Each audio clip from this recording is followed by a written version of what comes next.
கேக்குதுங்களா sir? We are live. Jaikitika, you can start. Happy evening, and I take the pleasure in welcoming the members attending this session on FAQs on Form 10B, 10BB, and ITR 7 by our field expert CA Ramanth sir. This, as an unstructured CPE session, is jointly organized by Madurai and Coimbatore branch of SIRC of ICAI. Every member attending this session would have definitely got the required knowledge transfer over at least the last 2 months from their respective branches through various sessions on understanding the recent changes or the practical approach to the new audit report. But it's high time we get a clarity or understanding the finer points and the ways of handling the issues faced, and hence the need for this session this evening. Let's begin the session with the ICAI motto song.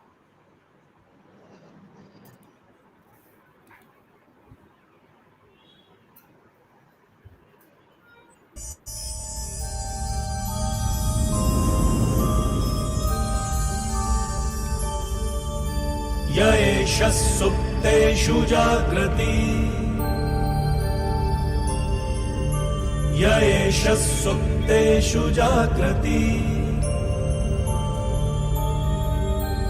कामं कामं कामं कामपुरुषो पुरुषो निर्विमाणः निर्विमाणः तदेव शुक्रं तद्ब्रह्मा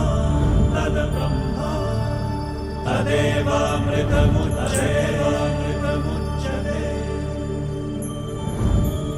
तस्मिन् लोकः शतः सर्वे तदूनात्यपि कश्चन एतद्वैता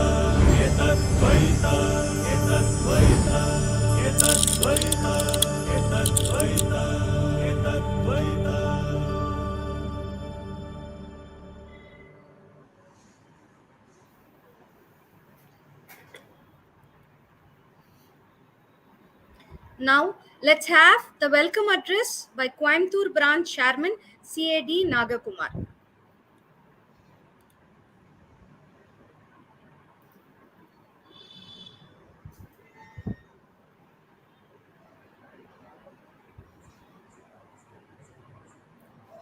I think we have lost connect. I think Nagkumar sir has just come.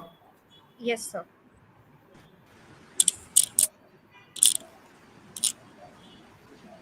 Nagkumar sir, you are live, sir. You can give the welcome address.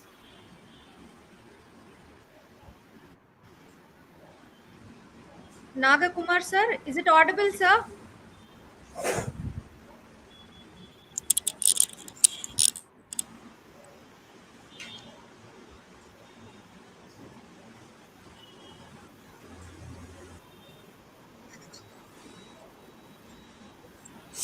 Okay, sir. Are you audible, sir? Yes, sir. Yes, sir. Is it audible, sir? Yes, sir. Is it audible? Nagkumar sir, you can give welcome address, sir. Sir, is it? Yes, sir. Can you? I can hear you. Shall you? Can hear me? Yes, sir. Yes, you are audible. Shall Sir. you can hear me, ma'am? Yes, sir. Yes, sir. Very much. Hello.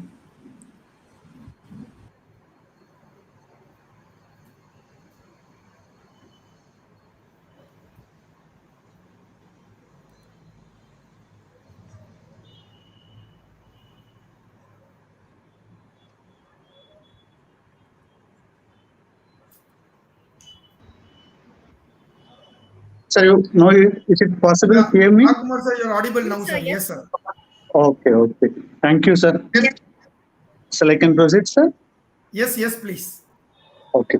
Good evening to everyone. This pleasant evening, I would like to extend my warm welcome to everyone for this pleasant experience, sir. Nagkumar sir, you can give welcome address, sir. Okay. On behalf of Institute of Chartered Accountants of India, Coimbatore branch and Madurai branch, I would like to extend my 40th welcome to CA Ramanth sir, the legend and today's speaker for this wonderful program. Thank you very much, Ramanth sir, for accepting our invitation and taking much pains for this program, sir. I feel very proud and happy to have with us Yes, sir. Yes. such type of eminent persons. Sure. I am of the opinion that this is much more relevant. Is it audible? Hello. Still you can hear me? Good evening to everyone. On behalf of Institute of Chartered Accountants of India, Coimbatore branch and Madurai branch, I would like to extend my 40th welcome to CAV Ramanth sir, the legend and today's speaker for this wonderful program. Thank you very much, Ramanth sir, for accepting our invitation and taking much pains for this session. There are no words to express the efforts taken by you. I feel very proud and happy to have with us such eminent persons. I am of the opinion that this is much more relevance in the current scenario, as there are a lot of amendments, which is a burning one. I'm sure that this program will have some value addition. Thank you very much, Ramanth sir. I would also extend my welcome and thank CA Dungar Jain sir, past chairman of SIRC of ICAI, for being acting as a moderator for this program. Thank you very much for giving us the opportunity. On behalf of Coimbatore branch, I would also like to extend my warm welcome to CA Hanumandan, chairman of Madurai branch, vice chairman and secretary of Madurai branch, CA or Jaya, and CA Rahul, secretary of our Coimbatore branch, and all other past chairman of our Coimbatore branch, and members from Coimbatore, Madurai, Salem, Tirupur, and from various other places. Since we have to give more time to our speaker, and there are a lot of questions, so I thank each and everyone for participating in this beautiful event. Again, I thank CA Ramanth sir. Thank you very much, sir. Jain. Thank you, sir. May now request CAR Hanumantan sir, Chairman Madurai branch, to deliver the opening remarks. Very good evening to all. As all are aware, the applicability of Form 10 and 10B from current year onwards, current assessment year onwards, changed when compared to the last assessment year. We need to give more attention as well as time to complete the audit and upload the audit report. So we have the n number of query on reporting angle in Form 10B, 10BB. So Madurai branch and Coimbatore branch jointly organized the FAQ on 10B and 10BB and ITR 7. We have the eminent speaker CA Ramanth sir with us, going to give elaborate explanation of and clear our doubt on Form 10B, BB and ITR. I request all the members make use of this program and benefit out of it. Thank you. Thank you, sir. Thank you so much, sir. May now request CA Rahul Chandrasekharan, Secretary Coimbatore branch, to introduce the speaker, CA Ramnath sir. A very good evening to everybody present. Thank you, CA Dungar Jain sir and CA Navkumar sir, Anumandan sir, Jai Kritika ma'am for taking an effort and making this program a success. Sir Ramnath sir, thank you so much for accepting our invites and being available during one of the most busiest days of the year and sitting here with us and informing and providing knowledge to everybody here attending. And a man of such stature needs very little introduction, and he specifically requests for a minimal introduction from my side. So it is my pleasure to introduce the beacon of knowledge to all of you. He has more than 30 years of experience in handling audits of various corporate and non-corporate entities. He handles corporate and non-corporate restructuring cases. He has been the faculty of direct taxes for CA final for the past few decades. He has presented in papers in direct taxes, in seminars and conferences all over India, and is one of the most knowledgeable resource persons that anyone can ever ask for in clearing all the questions and doubts that any member would have at any point of time. Sir, it is our pleasure to have you on board with us. Thank you so much.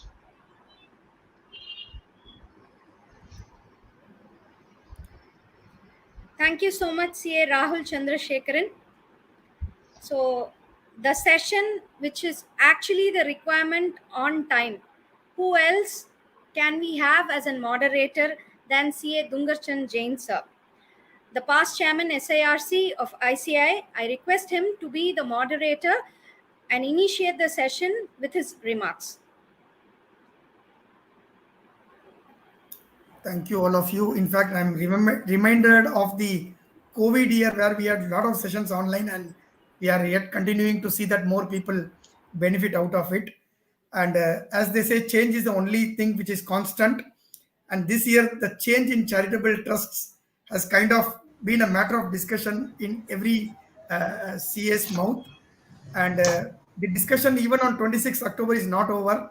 When me and Ramanth were discussing 2 days back on these issues which he had addressed the Kumbakonam branch, we thought it would be appropriate to structure one session and put it in the YouTube so that more people will be benefited.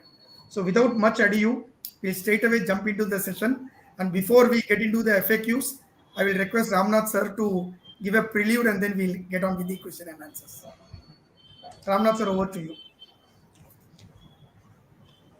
The office bearers of the host branches, my good friend DC, and senior members of the profession, fellow members, happy evening to all.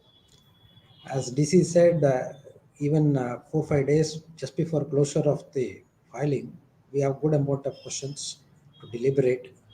And these 3 sections, 11, 12, 13, created good amount of confusion. Amendment contributed for it. So therefore, and all the more, the revised form, namely form 10B, 10BB classification, all added to the controversies and complexities. Therefore, for last Sunday, we had the occasion of having this in a meeting, and therefore, at that time, good amount of response was there, and DC requested me to make it as another program for the questions which we could not answer for paucity of time. So we thought it better to get into that.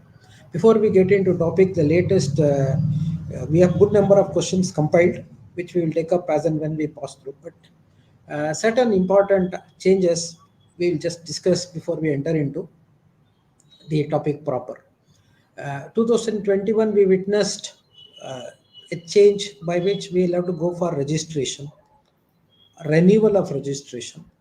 So prior to that, only for 1023C cases, we have to go for periodical renewal. But post 21 April, we'll have to go for renewal of all 1023C, 35, 80G, 12A, once in 5 years. New cases, provisional up to 3 years, renew it for balance 2 years, subject to inquiry, etc. For existing cases, automatic approval for 5 years. Post 5 years over, every 5 years we have to go and prove the genuineness of the transactions carried out. And there were some issues at that time.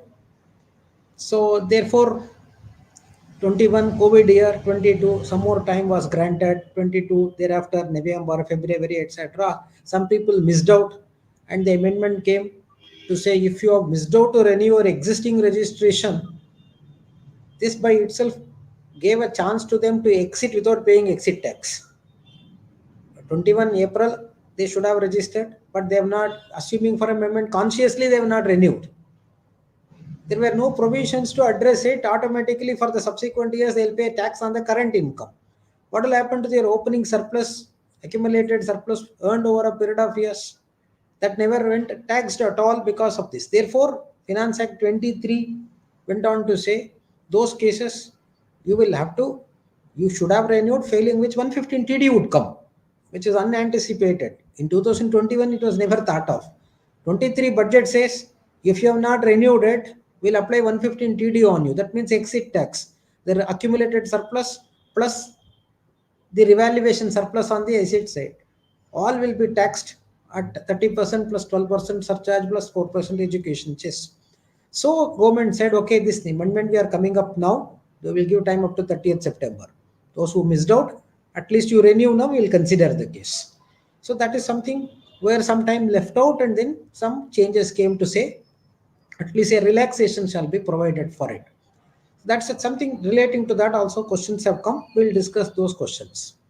Then issue relating to application of income. How the application of income has to be computed. It's $1 million question. Consistently for several decades, people used to go by their own understanding, and returns were filed and returns were approved. And of course, when scrutiny comes, issues would crop up. Otherwise, things will keep going. And now the new form which has come up throws open more challenges on the understanding of the application of income. Now, section 11, subsection 1, clause A says income shall not be included in the total income of the person holding property under trust to the extent to which it is applied for charitable or religious purposes in India. That is one limb of it. Second limb of it, accumulated or set apart for such purposes not exceeding 15% of such income. So there are two limbs. So first, subject to section 60 to 63 is what the opening paragraph, we will remove it for the time being. Income shall not be included in the total income of the person holding that property under trust. So fundamentally, if I am holding a property under trust, the income from that property shall not be included in my total income. That means for this particular property under trust, I'll have a separate PAN. It is not in my regular PAN, it will be considered. In a separate PAN, a trustee of so-and-so trust, in that PAN, it will not be included in the total income of mine, that PAN, to the extent to which it is applied for charitable or religious purposes in India.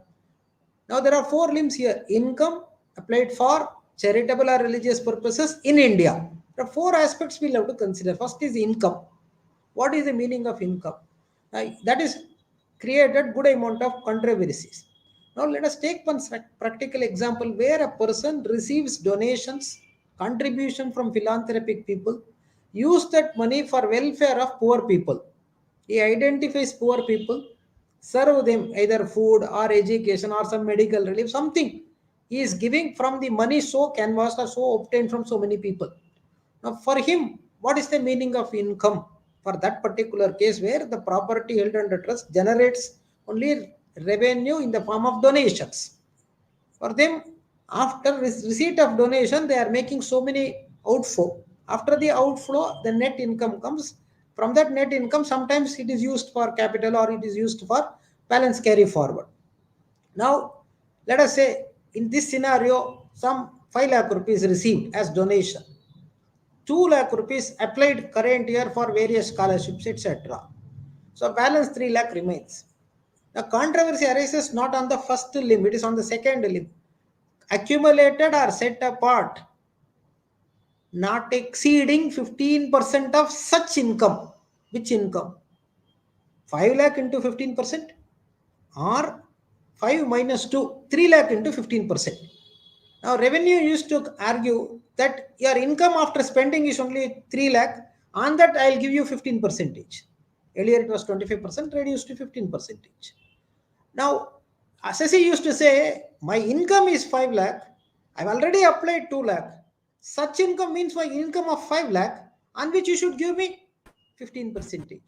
So in that scenario, the matter went up to Supreme Court, Program for Community Organization 248 ITR page number 1. Supreme Court said it is in this case only 5 lakh as income, not 3 lakh, it is 5 lakh. Because the income earned by the SSC in this case is 5 lakh, therefore 5 lakh is the income. Now, this is a case where revenue comes from outside, utilized for various people. Services or benefits going to somebody, from them money has not come. There are occasions where we do charity, but we collect money from them and do charity. So in that case, the beneficiaries and contributories are one and the same. Here is a case where contributories are different, beneficiaries are different. Now, in the case where contributories are different and beneficiaries are different, we'll have to take the gross amount as the income, as endorsed by Honorable Supreme Court in Program for Community Organization case. Now, we'll go to cases where we collect money and render service, and we'll try to apply the principles of charity over there.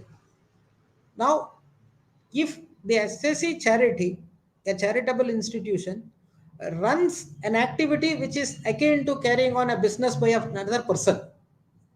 Let us say, for example, a company runs a school, it's a business. But if a charity runs the school, we call it as charitable activity. So this is one type where if other than charitable institution, somebody else does this, it will take the character of a business activity by itself. But when charitable institution does this activity, we say it is amounting to carrying on charitable activity. In which scenario, the business activity, by carrying on that business activity itself, we will take the character of, we will say that we are achieving our objectives. An hospital, if a hospital is run by a company, it is nothing but business. But the hospital is run by a charitable institution, but still we call it as an activity of charity. So when by conducting that activity itself, we are achieving our objective of carrying out charitable activities. In that case, this is a scenario where whatever we do, that activity itself is a charitable activity, where the gross receipt will take the character of income. If a charitable institution runs an educational institution, the fees received from the students, teachers' salary paid, by making this payment of teachers' salary, we are achieving our objectives of imparting education. In which scenario, the gross receipts will take the character of income, and all the outgoes will take the character of application. Now, a hospital run by a charity, or a school or college run by a charity. Now, in this case, to do this activity further,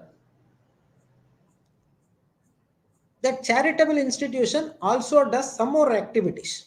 Let us say, for example, a hospital has got canteen, medical shop, pharmacy, or a school or college has got a canteen or a transport facility or hostel facility or a stores. These are all nothing but businesses.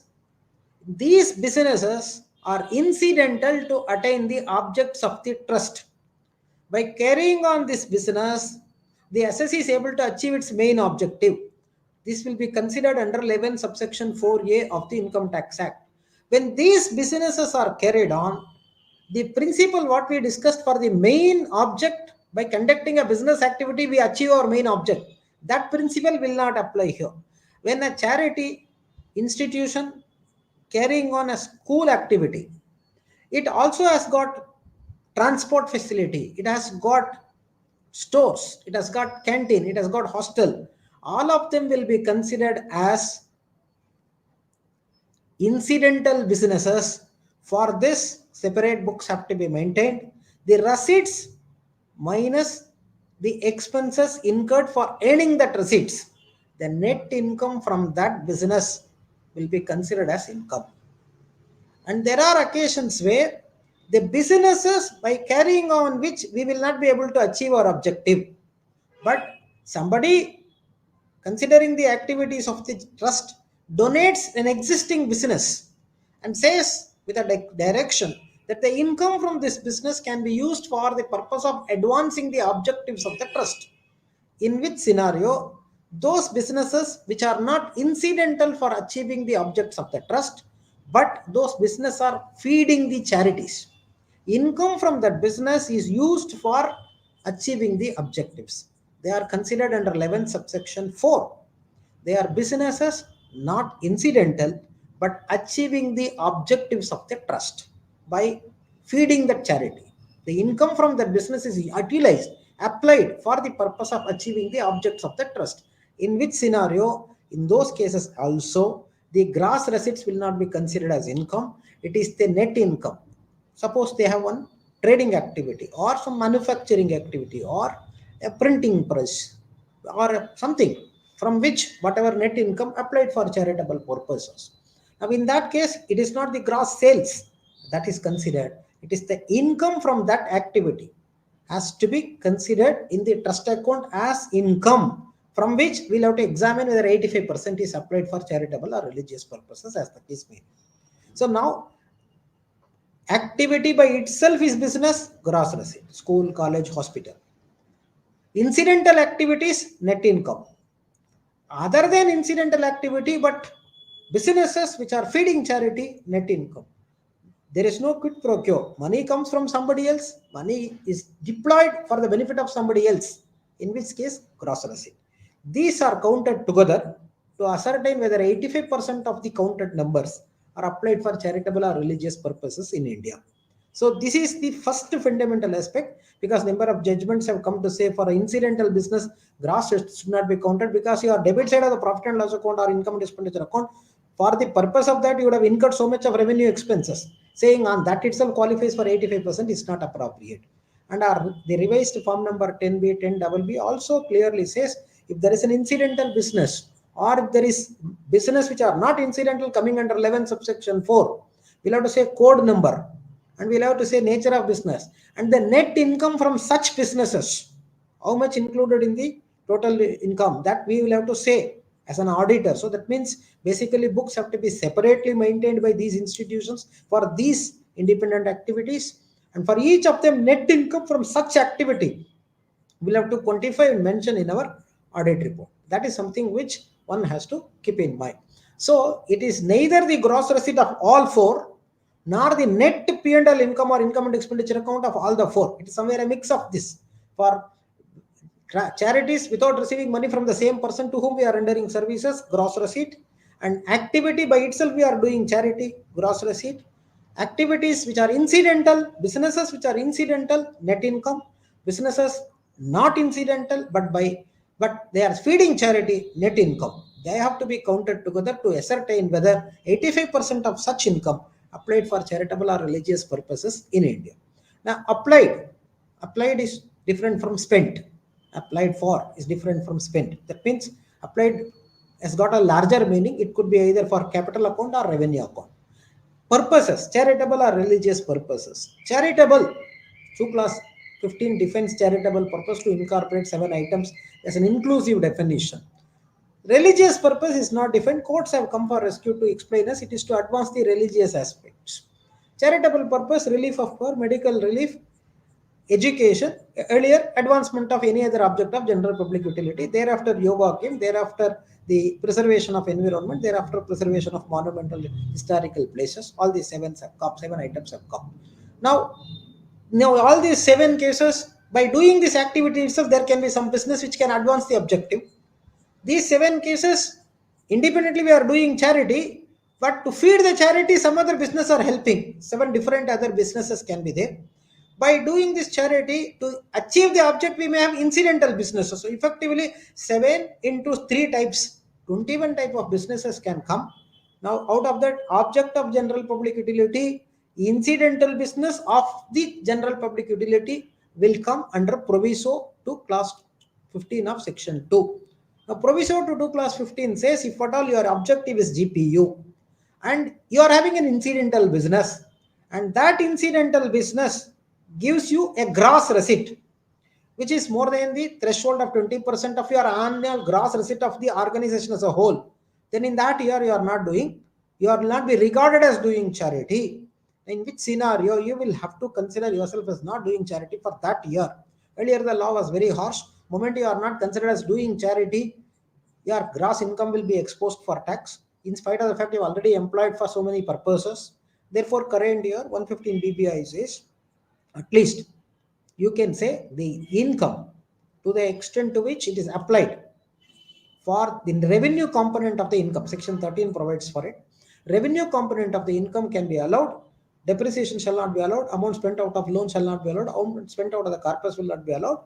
And capital expenditure shall not be allowed. The revenue component of the expenditure shall be allowed. For the balance, you will have to pay tax on it.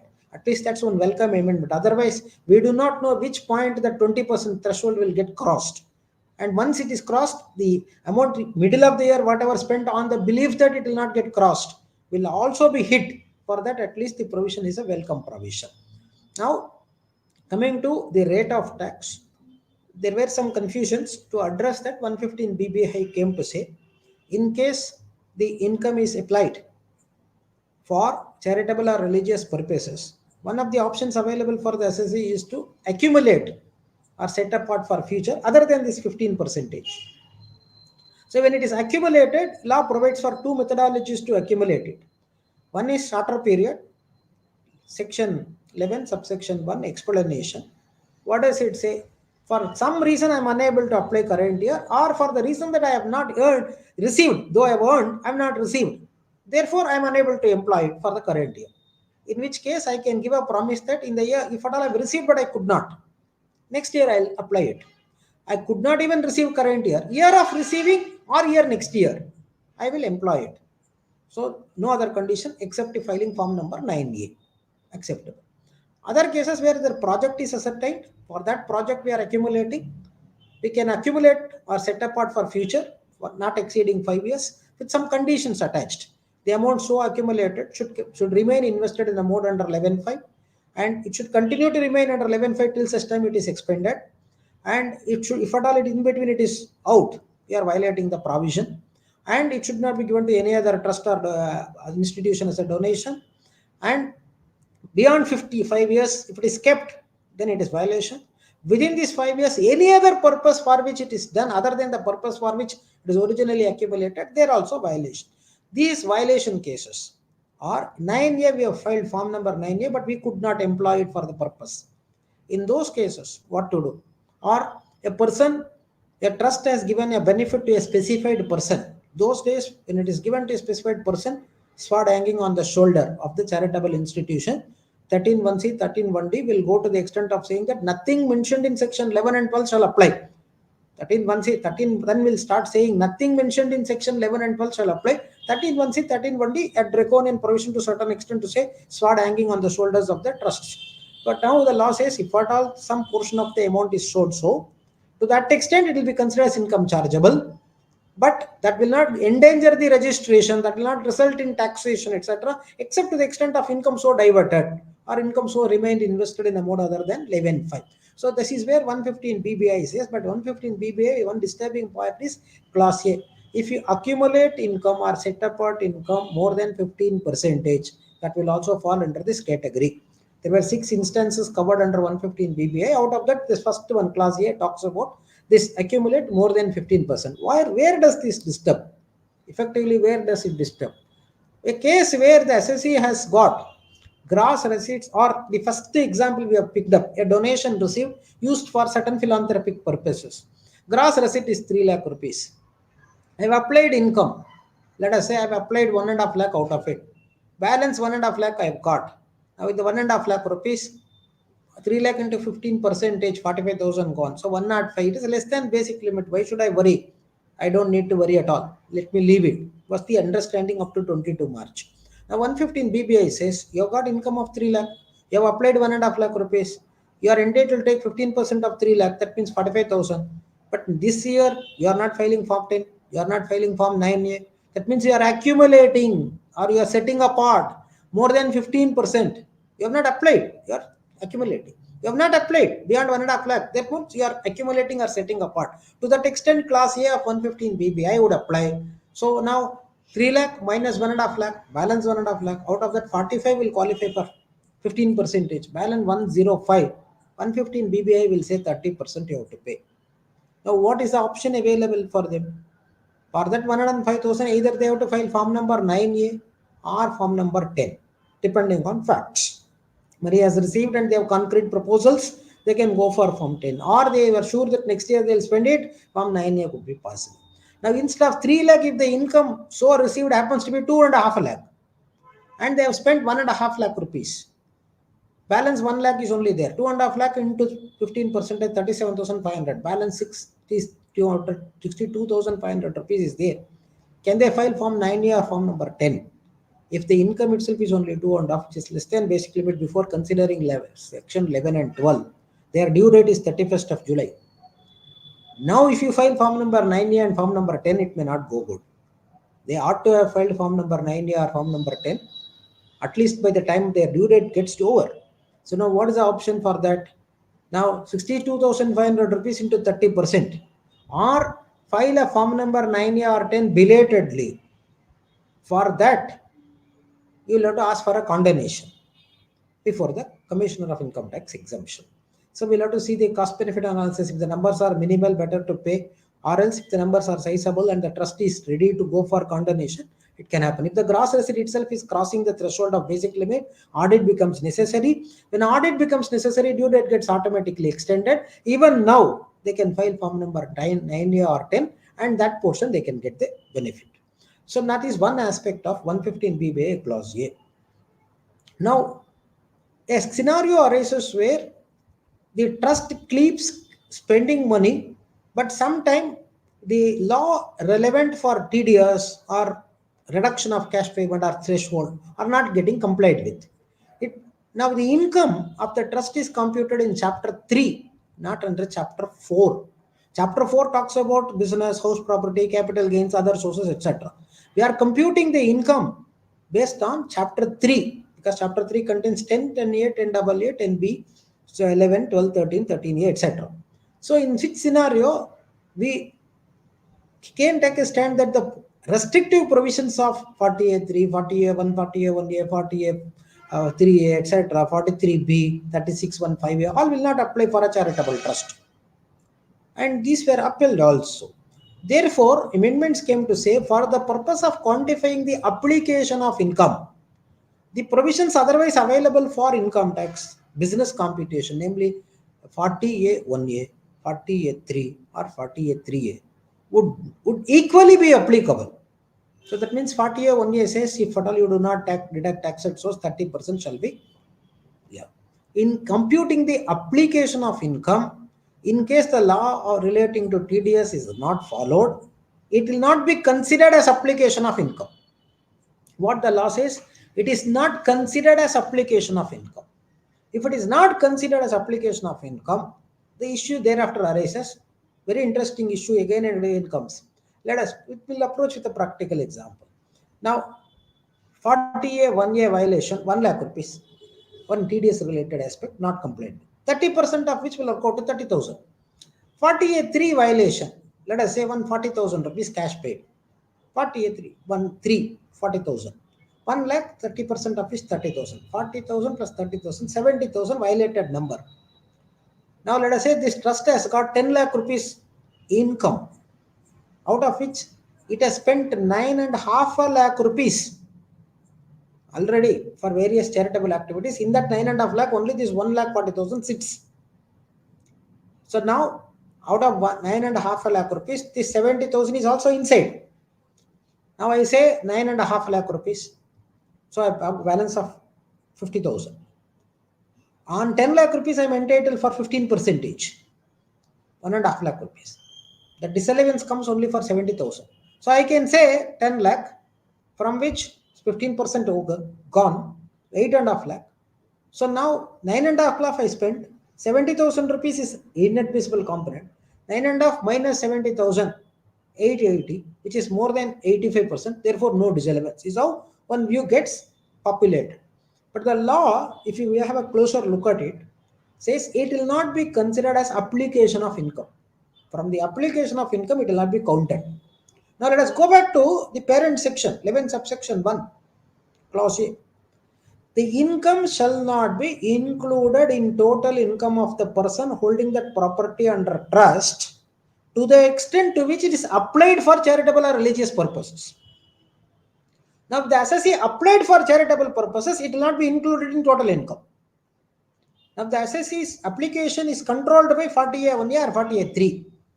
Now 40A3, 40A1A violated. That means it is not application. When it is not application, to the extent it is not applied, or it is not at all applied according to law. When it is not applied, it becomes includable in total income. It will be excluded from total income to the extent to which it is applied for charitable purposes. Now it is not applied for charitable purposes because of this legal fiction. Therefore, it becomes includable into total income. So it is includable in total income. Therefore, that 15% sufficient or otherwise does not arise. So 10 lakh rupees current year income, 9.5 I have spent, 70 is only a disturbing number. Still, 70 becomes a taxable income. Now 115 BBI says 6 instances you are accumulating more than 15%, 13.1C, 13.1D or 11.2 violated, 11.1 explanation violated. All this is discussed there. And 11 subsection 1 clause outside India partly also. That is not really used. 6 instances. When 40A1A or 40A3 violated, whether that becomes an amount liable to come under 115 BBI, law is silent. But today we have law one side, CPC's schema other side. CPC schema says there is no concept of slab limit income under charitable trust registered under 12A. Moment you say there is income, it should be mapped with 115 BBI. It is something required to be challenged, but considering the smallness, to what extent one assessee would be interested to challenge is a matter of concern. But it should not come under 115 BBI because it is a small number with reference to violation. It is not chargeable under 30%. It has to go by normal provision as per law, because 115 BBI does not say it is because of this violation, it is excess applied, etc. Therefore, excess carried forward. So it has to come under normal income, but the way CPC prepared the schema and mapped it, this also gets roped in 115 BBI, leading to straight 30% tax.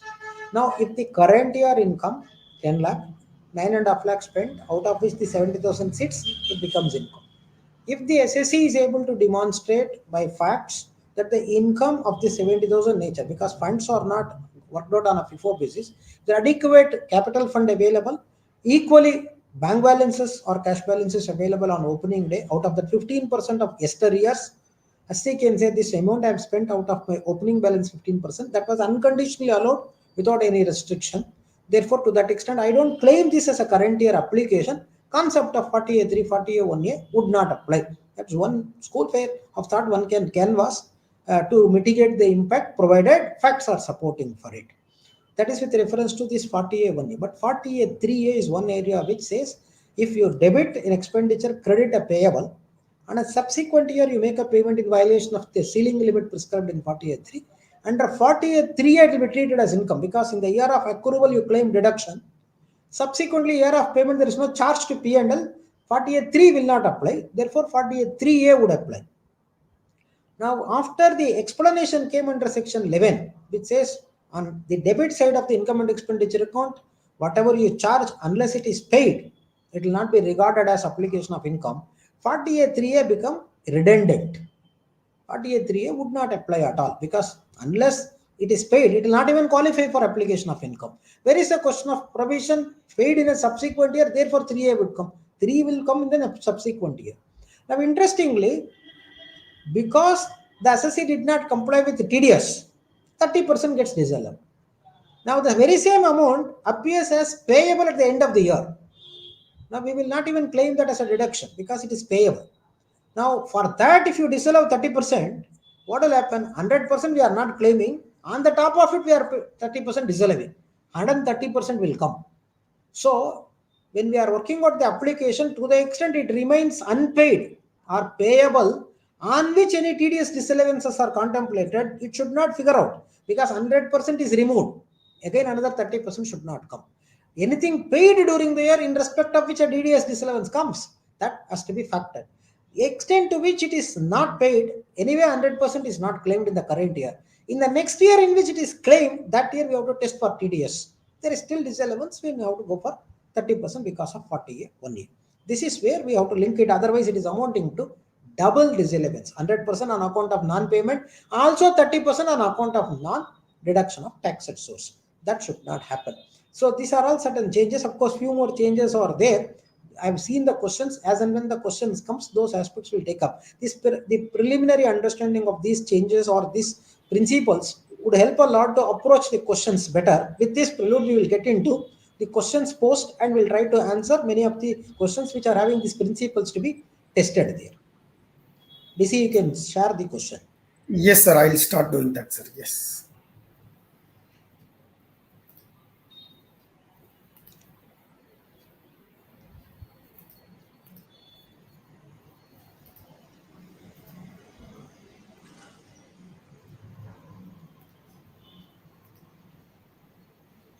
Ramnath sir, is the question come on the screen? Yeah. Yeah. If we have divided this into few parts so that we will take area wise. The first question is on basic information asked by CM Gopalakrishnan from Coimbatore.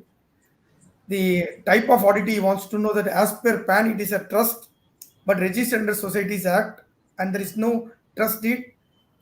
What should we select, trust or society? Fine. All of us know under income tax law, the registration as trust is provided for 12AB or earlier 12A or thereafter 12AA, then 12AB today. For all the three type of the institutions, either trust or a society or a Section 8 company. The PAN under income tax law, after you obtain this, will come under trust. But the nature, category and subcategory in the return will provide as trust, society, any other option, Section 8 company, and sub components also there. There you can select society, nothing wrong in it. Need not select charitable trust or a religious trust. The second question by CAV Ganeshan. Company says Section 8 company, the turnover is 12 lakhs and registered under 12A. Which ITR form is applicable? ITR 6 or 7 and 10B or 10BB also applicable to you. Fine. Now the FAQ on 10B, FAQ on 10B, 10AA, FAQ on charitable trust, the department has hosted, in which it clearly says if a trust has already got a registration under 12A or a Section 8 company, previously Section 25 of the Companies Act 1956, licensed under that section, if a company has got this registration under income tax law, the appropriate ITR to be chosen is only ITR 7. ITR 7 has to be chosen. Merely because the status of the assessee has been to be company, ITR 6 should not be chosen. It is ITR 7. So long as there is a valid registration available in section under section 12A, 12AA, 12AB as the case may be. Now coming to 10B or 10BB, concept is clear. 10B, larger cases or some exceptional scenarios. Larger cases, income exceeding 5 crore.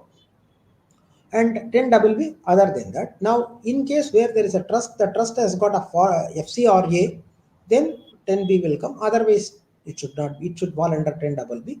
If the income applied outside India, then again 10B will come. Otherwise, 10BB should come. So, if there is no FCRA, there is no income application outside India, income happens to be not exceeding 5 crore, then 10BB should come. All other cases, 10B should come. The next one is on registration and renewals.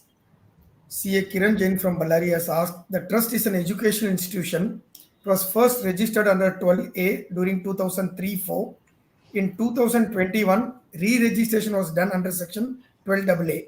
However, the provisional registration was granted. Till date, we have not applied for final registration, and in 10BB, the form is asking about provisional or final registration and commencement of activities. Activities are there since 20 years. How to report in 10B, whether to go for final registration now, and what are the tax implications? Fine. In 2021, the law in April 21 made in such a fashion that all existing trusts have to go for a re-registration. And the law said you make a application, we will give automatic registration for 5 years without asking any questions.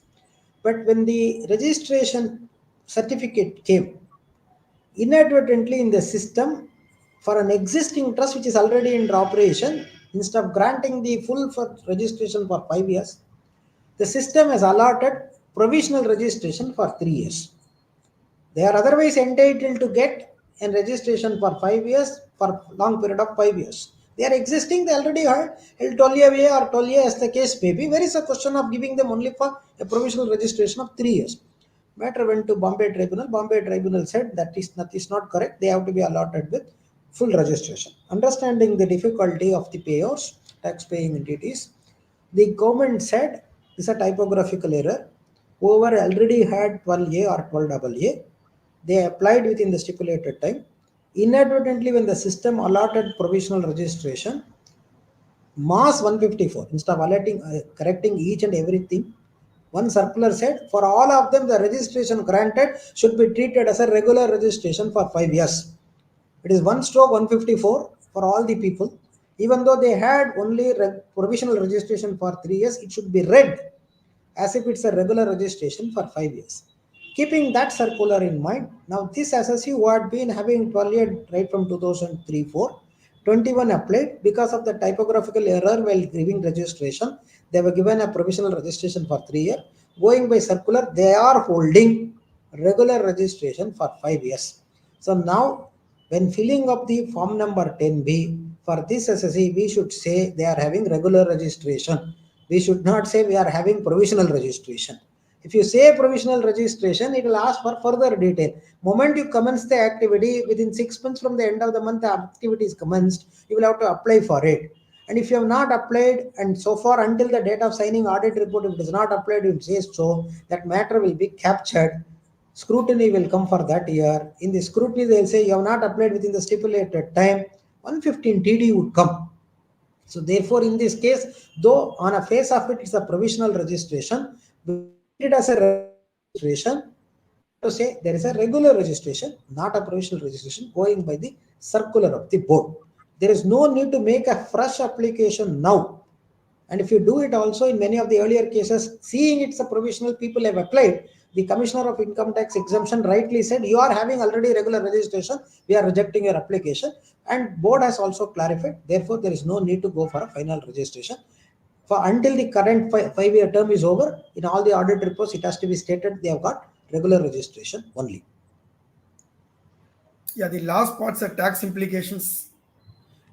As you call it as a regular registration, go with normal subject to all other provisions of the act being complied with. Because of calling it as a provisional registration and there is no regular registration, no application for renewal made, no consequences will come because it is deemed to be a regular registration. Okay, next question is from CAD Selvas Shivashankari Tutukorin. Can ITR 5 for financial year 22-23 be filed in a case where only provisional registration under section 12AA is available as on date and final registration application is to be filed afresh in financial year 23-24? So Koreist says there is a provisional registration. But provisional registration concept cannot be under 12AA, it should be 12AA because 12AA did not have all those concepts.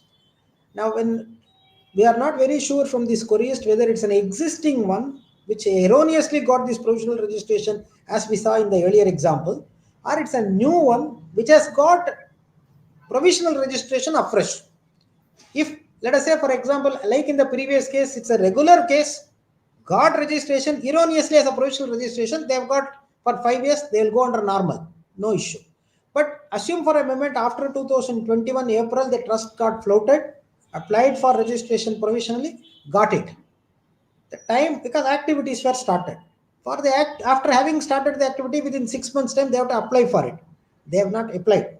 But the provisional registration is in force for 3 years. 21 April, assuming for a moment, the first day, 21 April, they have commenced the trust activity or they created the trust. 21, 22, 22, 23, 23, 24, at least up to March 24, it will have a force. So for the first 3 years, it will have provisional registration. They are entitled to go under ITR 7. Now activity started. They have not applied for regular registration within a period of 6 months from the end of the month in which the activities are started. Even now, nothing long. You can make an application with a condemnation petition. I had to apply on this day, but only today I am applying for the delay. This is the reason. I'll give a condemnation petition. Let it be tried before the Commissioner of Income Tax Exemption. ITR 7 can be filed, the benefit can be avoided. But now, the better way seems to be before filing the form number 10BB, file the application for re-registration, give the details. Otherwise, the form will pick up the data that you have got activity commenced, but you have not filed for regularization. The system will presume that you have not carried out the application exercise, and it will pick up for scrutiny. NFAC will pick it up. Thereafter, you'll have to say, you have to explain all these things, failing which 115 TD will come. So therefore, before filing ITR, before filing audit report, better to make application, then file form 10WB or 10B as the case may be. Thereafter a month, file the ITR 7, pursue the application for getting the regular registration. Yeah, see, Shankar Narayanan S from Coimbatore has asked a very practical question. A trust which is inoperative for a long period, whether can be made active without any tax implications for the past years? Now, the query says it is inoperative. If it is inoperative, the income should be not there or it should be extremely negligible. Up to 2022 March, if the income happens to be less than the basic limit, very negligible, inoperative, for the past years there will not be tax implication. The income is beyond that, and if the time is available for reopen it, for that earlier, if at all today we go and apply for regularization, we apply for, because the trust is inoperative. What happened? It's existing 12A. If at all 12A was there, still it was inoperative. Then by latest 30th September, they have given time for renewal. 30th September 23. If they had done it, at least it would have come into force. Failed it, activities are not there, or people were not interested at this point in time to do all these exercise. Now they are interested to revive. If last 6 years time there is no great income exceeding 2.5 lakh, prepare for income and expenditure and balance sheet, bank account, etc. Make an application today for fresh registration. Inquiry will be made. If they are satisfied with the activities, genuineness of the activities, it will be given for 5 years, and thereafter we can continue. So go with the accounts and explain the position, get it regularized. The last 6 years, if at all there is loss or 10 years, depending on the income. If the income happens to be more, while making this petition, questions may come to examine those income, and 148 can come, and one has to face the basic depending on the numbers. That one has to practically take a call.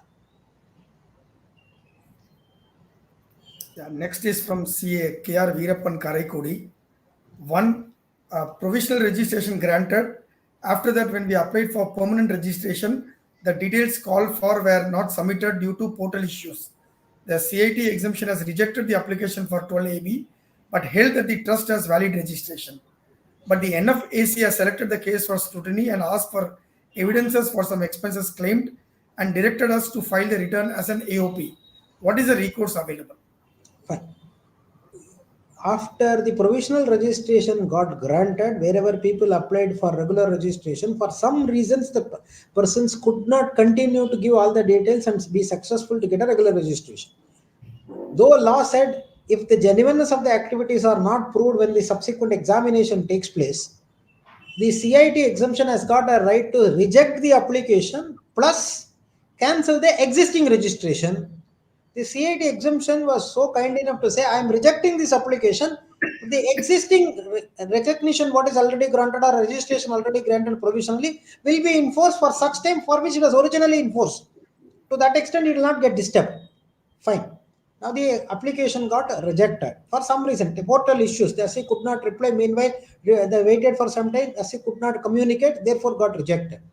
Wherever it got rejected, it has become a risk case. Therefore, NFAC picked up for scrutiny.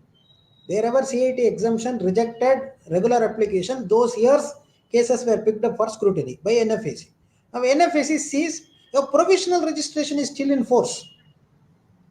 21 to 22 March, 23 March, 24 March, it is in force. CIT exemption was kind enough to say, I am not disturbing the provisional registration. I am only rejecting the current application. So now provisional registration is in force. So in which scenario, what can happen? The ITR 7, application of income, all that will be there for these 3 years. You make another application now with a condemnation of delay for all these things, or portal issue only crop with all these things, make appeal against the rejection order to the tribunal and seek a direction to re-hear your case before the CIT exemption, so that the original application will come back again for its survival. There is no delay thereafter. Then you give all the details, get your regular application, regular registration granted. If that door is shut, at least make application now with a condonation. Again, retrospectively, you will get provisional becomes regular for 2 more years, therefore, it will go. But in the course of the hearing, the NFAC said you file an ITR as an AOP, it is not required because your provisional registration is still in force for 22 March, 23 March, 24 March. That need not be complied with. It can continue to be ITR 7 case, whatever already happened, you are entitled for the benefit. Right, sir. Next is on application of income, CAG Surya Narayanan. What is meant by total income for the purpose of determining applicability of Form 10B or Form 10BB? Does it mean gross receipts? I think in the beginning of our discussion, we have spent considerable time in understanding the meaning of income. That is what we have discussed, that 4 different cases: businesses, continued businesses considered as charity, businesses incidental for achieving charity, businesses not incidental but feeding charity, not having business at all. All these 4 subdivisions we should take up. Businesses by itself we are doing charity and no business at all, gross receipt to be considered. Remaining 2 businesses incidental 11.4, 11.4a net aggregation only should be considered for the purpose of deciding this 5 crore limit 10B or 10BB. Next question is by CAV Radha from Kakinada. If any amount is written off, say bad debts, what is the treatment for the same as far as utilization is concerned? Can we claim as expenses? Very interesting proposition. In a charitable trust account, getting a bad debt is very, very difficult proposition because you are only applying money. Suppose we'll divide this question into 2. We are giving this to a concern or to a person as advance. Because if you are doing charity, you give as a donation or a scholarship or a welfare measure, you will not ask for getting it back. It is gone once and for all. But you are say salary advance, a material advance, for some activity you are paying some advance. That advance is not turning back. Now that when you are giving advance, the advance itself qualifies for application of income. Subsequently, in a year in which you are writing up, it's a book entry. You have already claimed that as an application of income. Therefore, mere book entry thereafter will not have any implication. You are not once again claiming anything. You have already claimed the outgo itself as an application of income. Subsequent reversal, it's only a book entry. And all the more you need to reverse this because it is not considered as current year application. It's already in the year of actual application, actual spending of money, it is considered as application. Once again, we must not double count it. Now, assuming for a moment, the trust has an incidental business or trust has a business unconnected to its object but feeding charity. In that business, you are rendering service or you are selling goods and there is a bad debt in that particular division. After the bad debt, whatever is the net income, that income will have to be counted for 15% or 85% as the case may be. But when there is no business, in other cases, whatever you are actually paying, if you charge off, in the year of giving advance, if you have written off, you are claimed as application, subsequent write-off is only a book entry. There is no need to further worry about it. Next is by CA Priya Bansali from Coimbatore. A trust donated a bus to another trust who runs a school. This is a capital application or revenue application. Which column is to be filled in ITR application of funds? Now, this throw opens very interesting options. Now, trust donated a bus. The query is very crypt in a way to say. Now, whether the trust has received money from so many people and in the process of achieving its objective of helping educational institution purchased the bus in the current year and donated it, or it is already got a bus, the cost of which already it claimed as application of income. Now it would like to give this bus as a donation to another educational institution or for a hospital to bring people, nurses, nurses or staff members, etc. It could be very different combinations likely to be. Now let us take a case where current year I receive money, I purchase a bus and I donate it. For me, the very day I purchase it, I know well I am going to donate it. In which case for me it's a revenue application. I purchase a bus, use it for myself, then it's a capital application. Once I claim it as a capital application, after 2 years, 3 years, 4 years, some point in time I donate, Already I have claimed as capital application, therefore reversal, subsequently giving it as a book entry. It is not a fresh application. The depreciated value you may write off in the books, but the cost of which is already claimed.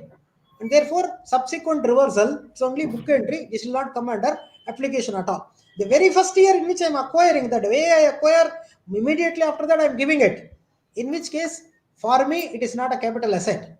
For a recipient, it is a capital asset. For me, it's only a revenue outgo. Therefore, it could be machinery, it could be bus, it could be ambulance, anything.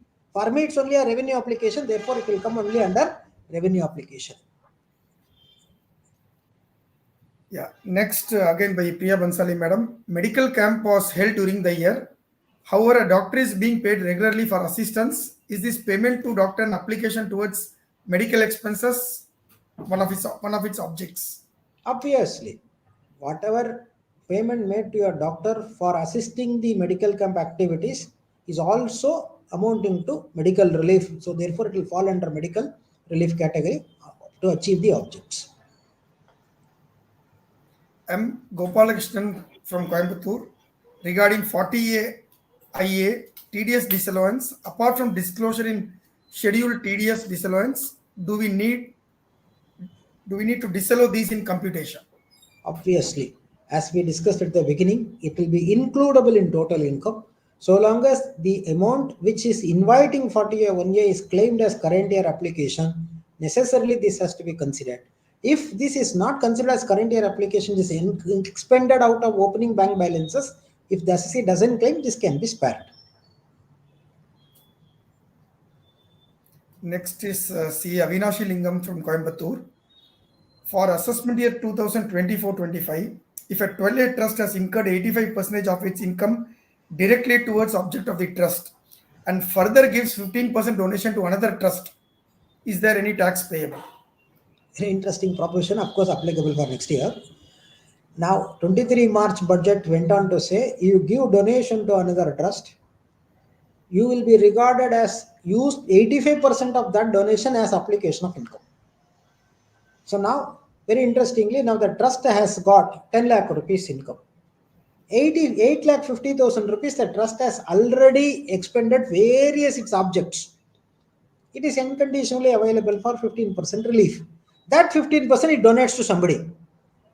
On which, if I say 85% of which will anyway qualify, what will happen to that 15% of that 1.5 lakh rupees? Well, within that 15%, therefore, I may take a view that it is not liable. But again, what we discussed for 40A 1A, what we discussed for 40A 3, 40A 3A become redundant today because of that explanation below 11 to say unless you you pay money, it will not be considered as application.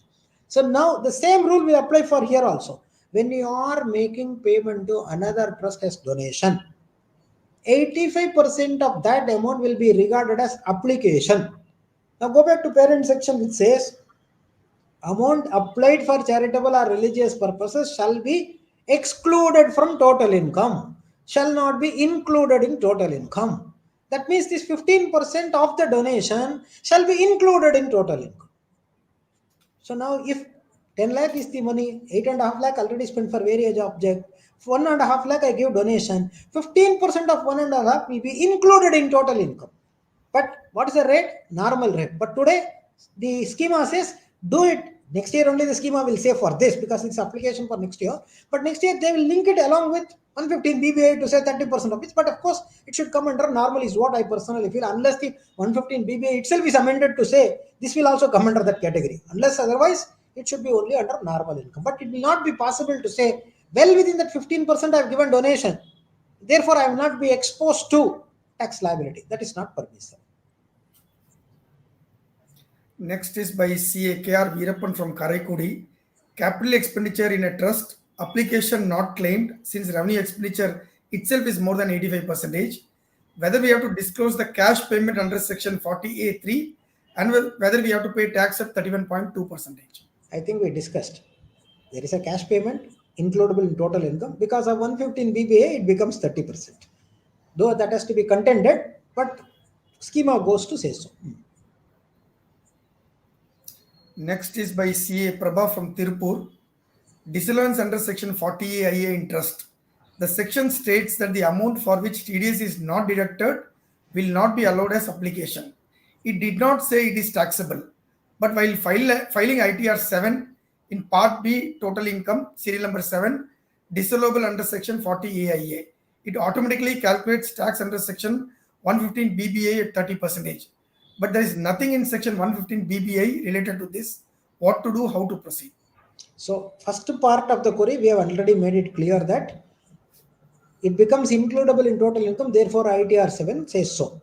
Whether chargeable at 30%, answer is no. 115 BBA tax only about 6 instances, which does not include anything comes under 40A1A or 40A3. But schema says so, we'll have to contest it.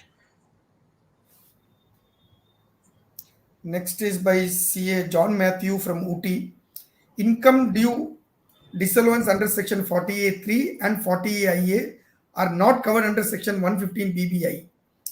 Whether such income are to be considered under normal rate or 30% tax rate, since if normal rate is considered, return of income indicates error message. Correct. It has to be considered under normal rate, but we fill up under normal rate, the error message says there is no normal rate, you will have to classify this under 115 BBI. The numbers are negligible. Instead of litigating on this, one has to live with that 30%. If the numbers are more, we'll have to contest. Next question is, a trust has only one expenditure, which is professional charges subject to TDS. The trust confirms that the expenditure is an application from previous year accumulation. Current year is no other application. In such situation, whether disallowance under Section 40 IA is required.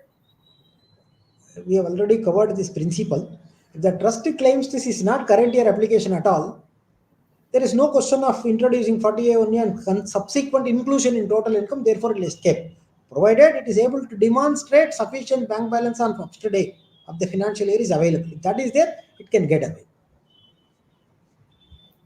Next is by CR Maheshwaran from Coimbatore. Sir, a society having 12A approval can collect funds and spend for an event on concept of mutual benefit. Please clarify. Facts are very, very, very narrow. If the trust has 12A approval, it collects funds and on concept of mutual benefit, it would like to spend. That means the person from whom they are collecting, they are going to spend. So in which scenario, one, we'll have to see what is the object. If it's a charitable activity or a religious, if it is charitable, within that 7 limb, where it will fall. If at all it comes under any other object of general public utility, we collect and then spend. Then for some purpose only we'll spend, make the beneficiary. Then it is in the course of carrying on business you are achieving object. So proviso to 2/15 may come and all this will come. So for a trust which has got 12A, experimenting mutual benefit is not advisable. Either mutual benefit should be excluded separately, trust with the 12A separate. See, if I, as a club, receive money from 200 members, ask them to come every Friday evening of a alternative fortnight, spend some time, take some snacks and get away. All of them contribute. Some of them don't come. Some of them come more than what is required to be. Somebody gets benefit, somebody doesn't get benefit. End of the day, some surplus is there. It is only mutual. I cannot make income from myself. That you don't get 12A. Keep it separately. If you have a 12A, you say, I will get income from somebody. I'll apply it for the benefit of somebody. To the extent I apply, don't tax me. If that's the principle, in that don't bring mutual concept. Because it is very difficult to say this is different, that is different. For this, you have to give me mutuality benefit. For this, I'll go under 12A approval. Very difficult. So better, if at all it is a pure mutual concept, have it a separate entity and 12A separate. Mixing it, at least for the convincing purpose, it will take a lot of efforts to be put in to convince it. Otherwise, that can be avoided if at all we bifurcate them appropriately. So your suggestion is not to mix because it is unmixable. It's not worth litigating for these cases because principles by themselves are different and saying one entity will have this and this. And for this books of account, you say whatever is the surplus, I will not pay tax. For this books of account, I will test under 12A. Bank balances, whether mixed or independently kept in two separate bank accounts, all that issues would crop up. Very difficult, and they start employing 12 proviso below 2/15. These issues would crop up. Better, we'll keep them separately so that controversies can be avoided. CS Vidya from Chennai. Whether corpus needs to be brought in during the year of incorporation? Not necessarily, but whatever brought in should be that corpus of the year of incorporation. Subsequent years also corpus can be obtained. But in the year of incorporation, some corpus will come to commence Thereafter, subsequent years also corpus can come. Not necessarily the entire corpus has to come in the year of incorporation. Whatever subsequently comes could not be regarded as in corpus. Whatever subsequently comes can also be corpus. It's not necessary that everything should come in the year one itself. I think she is trying to ask whether corpus itself is compulsory, something like that, sir. Maybe, but any trust which gets created, the author has to say, this is the property I am giving to the trustee for maintenance. He cannot say, I'm asking you to do something without anything. See, a trust, in order to be valid, should have a settlor, should have a trustee, should have a trust property, and object for which the trust property's income should be used. Otherwise, it will not be valid. So I can say, you have to do something for which I'll give this as a nucleus, income of which you use it as I direct you. So there must be something as a trust property, without which it is not valid. C.A. Shankar Narayan from Coimbatore. How to differentiate between the corpus and other donations? How to verify the details from the trust? Whether voluntary contributions can be termed as corpus? There are three elements in this question. How to differentiate between corpus and other donation? If the person giving donation gives a direction to the assessee that it has to be used for a specific purpose, the direction must come from the donor. The next question which we have got in the screen will have a different understanding thereafter. We'll come back to that later on. Now, section 11, subsection 1, clause D says, if the donor gives the direction that it should be for a specific purpose, then it takes the character of a corpus donation. If such directions are missing, they are called as non-corpus donations. Donations must be voluntary. I cannot say to somebody, you should give me money, and I say this is a voluntary contribution. So donation must be voluntary. So within the voluntary contribution, a trust can have three types. One, voluntary contribution which is towards corpus. A voluntary contribution, but the person giving money does not say who he is. He is not willing to give the details. Anonymous contribution. Third, neither anonymous nor corpus, but non-corpus, non-anonymous donation, which are voluntary in nature. So there are three things. Now, corpus, anonymous, non-corpus, all are voluntary. Somebody cannot dictate. That means it loses the character of voluntary contribution. And out of all the three, anonymous donation will have a separate treatment under 115 BBC. That is for charitable cases only. A religious trust even today can have anonymous donation and without required to undergo 115 BBC. That is for anonymous donation. Corpus contributions will be eligible under 11(1)(d) unconditionally. Non-corpus contribution to be tested for section 12, normally 85% application, etc. So the flow of direction should flow from the donor. If that is available, it is corpus. Otherwise, it is normal. How to verify it? Based on the letters produced by the trustee obtained from the donors. Only based on that it could be. All voluntary contributions cannot be termed as corpus. Within that, you will have to say letters are available, therefore corpus, and others, there are no letter available, they are non-corpus voluntary contributions. Next is by C.A. Neha from Chennai. Corpus donation received but not applied fully. Is the balance taxable or exempt? Now, prior to introduction of an amendment in 2021, what the law said, 11(1)(d) said, so long as it is voluntary, you are not compelling them, it is voluntary, then it comes with a direction. It is unconditionally exempt because income should be something which you should be able to freely use. Supreme Court says income is something which you should have unfettered right to do what you want to do. Tomorrow you would like to put that money into a river, you should have the right to do it. That is what is income for you. Now if somebody says, I'll give 1 lakh rupees, you similarly you collect many more person money, construct a particular room for running a lab. With this 1 lakh, no lab can be constructed. But he says, go and get money from so many people, use this only for lab construction. Now with 1 lakh within first year itself 85,000, how can I use it for construction of lab? Not possible. Therefore, until I get sufficient money for the purpose of constructing a lab, I have to keep this separately. Today you cannot expect me to employ 85%. Therefore, law said corpus contributions are unconditionally exempt. But it comes with a direction from the donor. You have to comply that direction. Fine. Now people on the receipt side say it's corpus. But are they complying with what the donor says? $1 million question. People started using it as they feel free. Liability side, they say corpus. Asset side, there is no match. Whether that much amount either used for acquiring assets or for a specified purpose, or until such time it is ready for that, kept in a bank balance.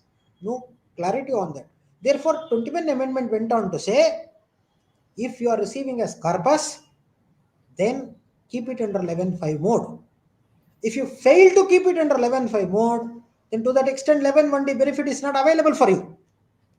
So now 21 March 31st prior, 21 April 1st after, we have to draw this line.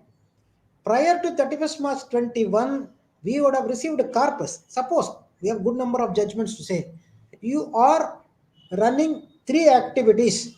One activity is dearer to my heart.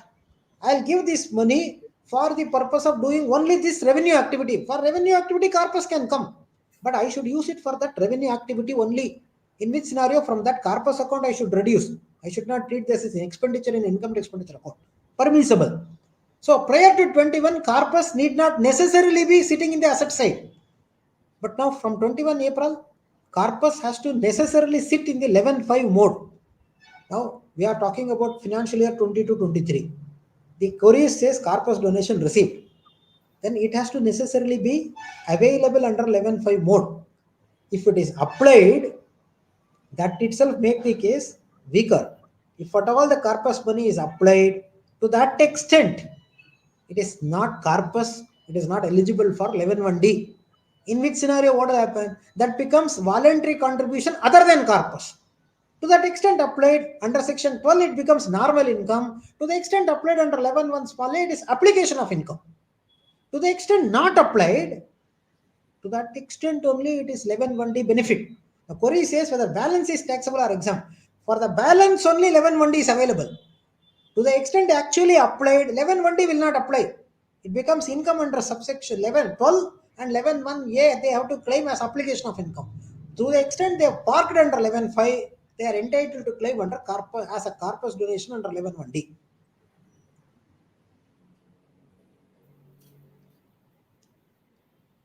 Yes, go ahead. Yes, sir. Next one by CA Kavita from Coimbatore. In ITR 7, there is one column where it shows movement of corpus fund, where closing balance need to be invested in 11.5. If not, it is taken as taxable income. How to identify the movement for corpus up to 31st March 2021 if the trust is in establishment for more than 30 years? I think I have already in the earlier paragraph itself, or the earlier query itself, I have attempted to answer this. The balance sheet below, there is a table to say your corpus breakup prior to 21, post to 21. Post to 21 only you have to mark it up to 11.5. Prior to 21, because you have acquired fixed asset or you have depreciated that asset, you received corpus, acquired asset in the books of account, you keep depreciating it. The depreciation is not charged toward corpus, it's charged to revenue capital fund. So corpus is more, correspondingly assets are not there because you depreciated it. So those adjustments or any other reason, one portion of the asset sold, the money has already come under 11.1 capital. Similar to that, prior to 2021 March, there is a table to say why there is a difference. Park that, to that extent there will not be an impact. After April 1st, 2021, if not under 11.5, treatment will be to treat it as check income. So to that extent, first 22 March when this issue came, return filing, it has thrown open so much of challenges. They realized it. Now in the balance sheet, consolidated balance sheet in ITR 7, below that there is a table to say the corpus fund as mentioned in balance sheet, you can give bifurcation prior to 21, post to 21, that Gurudwara specified temple, etc., for which corpus received, how it is pictured in the asset side, what's the reason, whether depreciation or fixed asset or any other reason, you can give and you can get out. So on 31st March 21, take your balance sheet, see your corpus fund, see how much appearing in the 11.5, how much other than 11.5, and then accordingly make this table clear. Thereafter, there will not be an issue. Next is by CA KR Veerappan from Karaikudi. A temple trust which is a religious trust, whether the hundial receipts are corpus donations. Now, who gives direction? It's the question before us. Now, a trust which is having a temple, in the front side, entering side, there is one hundi, and in that hundi people contribute. We say it's a corpus. and now that person has to say corpus. Now to say corpus or not, some issues, controversies came, therefore they kept two undials. One with the name board as corpus, other one as non-corpus. That means we are giving an option to the person giving money in that undial. One, if at all he is interested to put it in a box which has the label as corpus, he is interested to say it is corpus. So therefore it is corpus. That means we'll have to give an option to him. Only one undial is there, everything we call it as corpus. Tribunal said no. But you have two, one is corpus, one is other one, and one which comes within corpus you are entitled to is what the tribunal said. Of course, after that, even Tirupati, if you go today, we have two. One has got title as corpus, other one as non-corpus. After the tribunal judgment, they are also practicing today. Now, everything cannot come under corpus. If you have the option to the person donating money to say either corpus or non-corpus, what you call it as corpus, okay. But in real life, you'll have to document from this you have opened on this day, got this much money with some witnesses, etc. And then you have taken that to corpus. And again, you have to invest under 11.5 more. That one has to see. But everything taking to corpus is not appropriate, because tribunal said you should give the chance to the donor to give non-corpus also. Then only if you give him a chance to give either of that, and whatever on choosing this he gives as corpus can be called as corpus, not otherwise. So the underlying is that there should be a clear direction as to that he is giving for the corpus. Yes. Anything generic cannot be taken up. Corpus. Because flow of direction must be from the donor side. I should not dictate, put it in this box, this is corpus. The other person should say, I am putting, because I have an option to put it in non-corpus also, but I am putting in corpus box. Therefore, I am giving that option, he gives me direction. That is what is necessary. Correct. C. Rajapandian from Sivakasi, how to fill up Schedule D in ITR 7 for accumulating rupees 50 lakhs received during last week of March 2023. The query is raised since the columns are confusing. Kindly let me know what columns have to be filled in Schedule D for accumulating rupees 50 lakhs. Query, he has read the entire Schedule D and below that Schedule D and got confused. Anybody who reads immediately will have that impression, no doubt about it. And to give confusion in this ITR 7, there are several other places. So immediately one will not be able to get it, because that much of data is being asked for. Now, in this table, the query is only on March 23. Prior to that, there are earlier years in which if at all a person has done the very same accumulation, how that is getting dealt with is what is asked in the table in detail. Now you have already accumulated in year before last year or year earlier to that year, on which a portion you have not at all utilized, therefore it becomes taxable. You have utilized and you have partly kept it pending for current year utilization. Those are the columns which are really confusing or which are requiring little more closer understanding in Schedule D and DA. You take the last row talking about in the Schedule D of ITR 7, last row dealing with financial year 22-23. Current year, how much you are accumulating. Either because of the fact you received in the last week, therefore you could not do, or because of the fact you have not even received. Accrual entries passed. Fill up either of the two. Carrying it forward for future year. Matter ends there. Give form number 9A prior to filing the tax audit report. Post that, fill up that. Automatically what you are giving as 9A detail will come in the subsequent computation also. So the last one row if you choose, because of the fact, see now in 9A there are two things. Either on the fact that you have not received but accrual entries were considered for recognizing income, not received you have to choose. We have received, but for the reason that we have received, we could not be in a position to identify a beneficiary. In this case, a donation has come on the fag end of March month for 50 lakh. How do you find a good beneficiary for 50 lakh rupees or 85% of 50 lakh? Therefore, you have to necessarily forward it to the next year. So in which scenario 9A is possible? 9A does not mean only for non-receipt of cases we have to go. For receipt, still we are unable to employ. For any other reason is what that section says. Even that also 9A we can choose. Choose for any other reason. Receipt in the fag end of the year. Note it. Then how much you are carrying forward, that need not remain in a bank account. In the year in which you are subsequently employing, it can be given to another trust, unlike section 11.2. And purpose, you don't need to say. Change of purpose, you don't require any approval from the authority under 11 subsection 3. 11.2 has got all these conditions.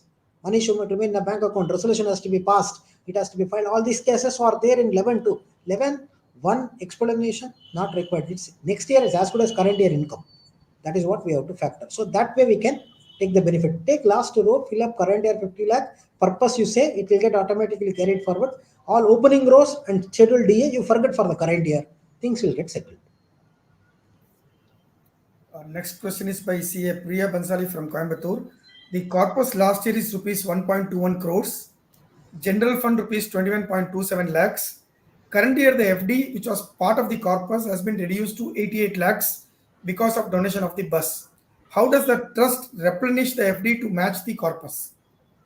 I think this question has some link with the previous question where the bus is donated. Correct. That's how we can create a link, be that as it may. Now, corpus donation, 1.2 crore corpus is there, represented by FD. Current year, they encashed the FD, used that FD for the purpose of giving bus to somebody. That means they have purchased bus current year and they have given to somebody. So it is not the current year income which is applied. It is the corpus of yesteryear applied for donating bus. So now once it ceases to be 11.5, corpus is there, current year it ceases to be in 11.5, to the extent of the money withdrawn which is not there in 11.5, it becomes current year income. Now current year income is used for donating bus. So it is treated as current year income and that income is now used for donating bus. So no taxation. In a subsequent year, we are going to replenish this corpus by creating another FD. Because the donor has given for some purpose, we created FD. Somebody requested for a bus for an urgent need. We don't have any other income. We encashed this FD, gave them the benefit. We would like to use the future income for replenishing this FD. Any corpus donation encashed after 1st of April 21. Encashed after 1st of April 21. Within a period of 5 years after the encashment, you replenish. In a subsequent year when income comes, that income you put it in FD, year of putting it in FD, that income will get abated to that extent. Income will be treated as applied for charitable purpose. So what happens? Corpus is now applied for charitable purpose.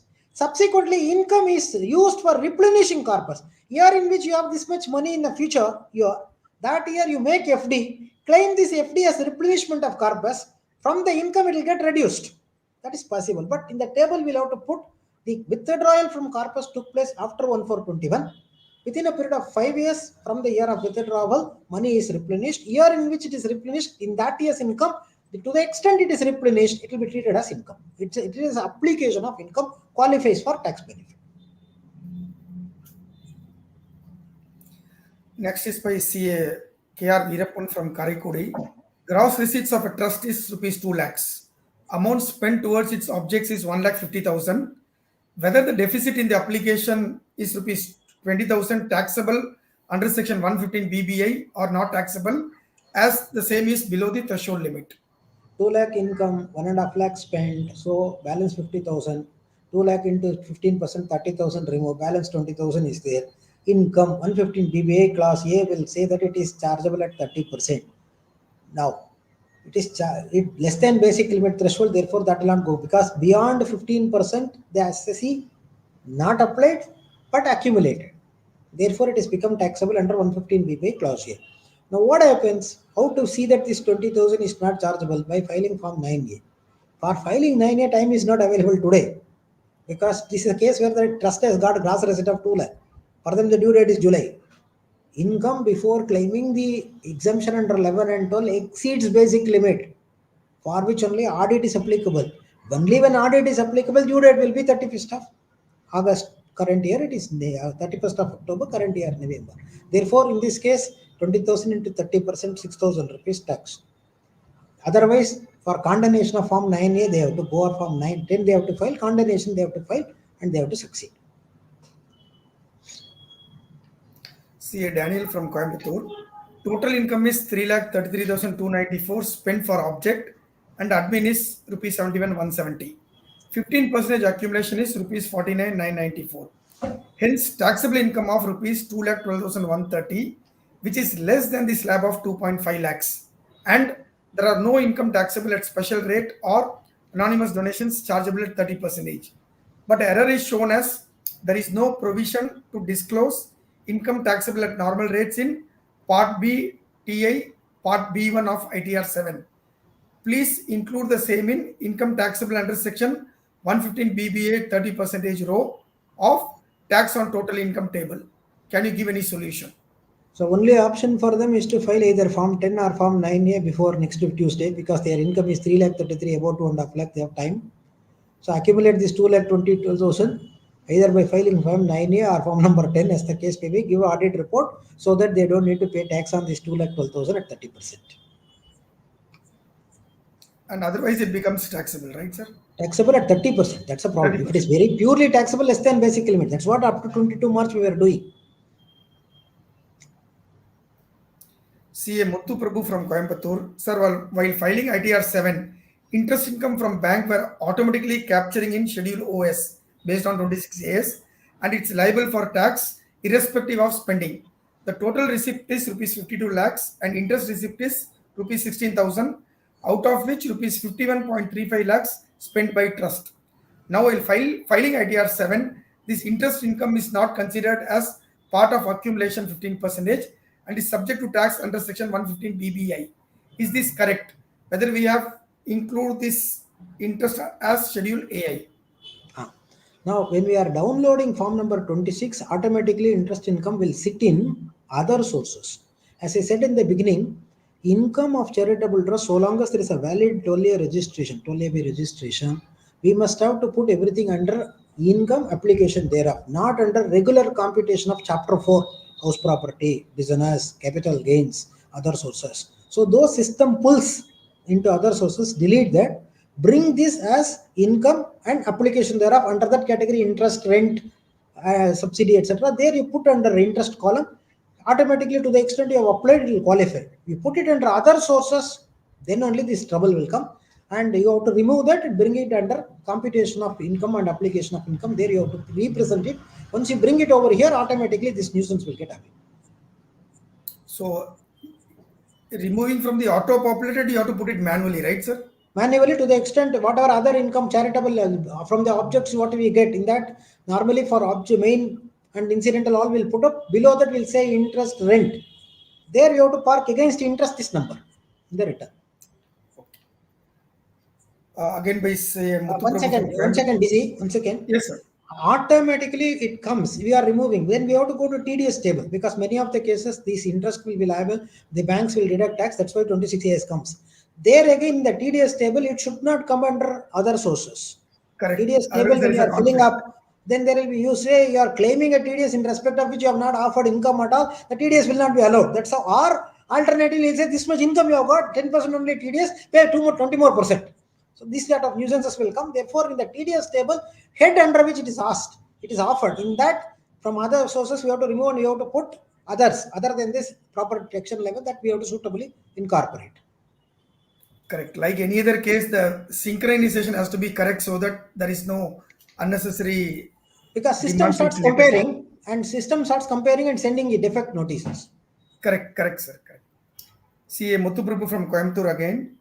In ITR 7, whether rent, salary, bank charges, audit fees, and other admin charges of poor relief or medical relief trust to be shown under Schedule A, serial number 3 and 6 as relief of poor or medical relief, whether these expenses to be shown under same Schedule A, serial number 10 as application, which cannot be specifically identified under 1 to 9 of Schedule A.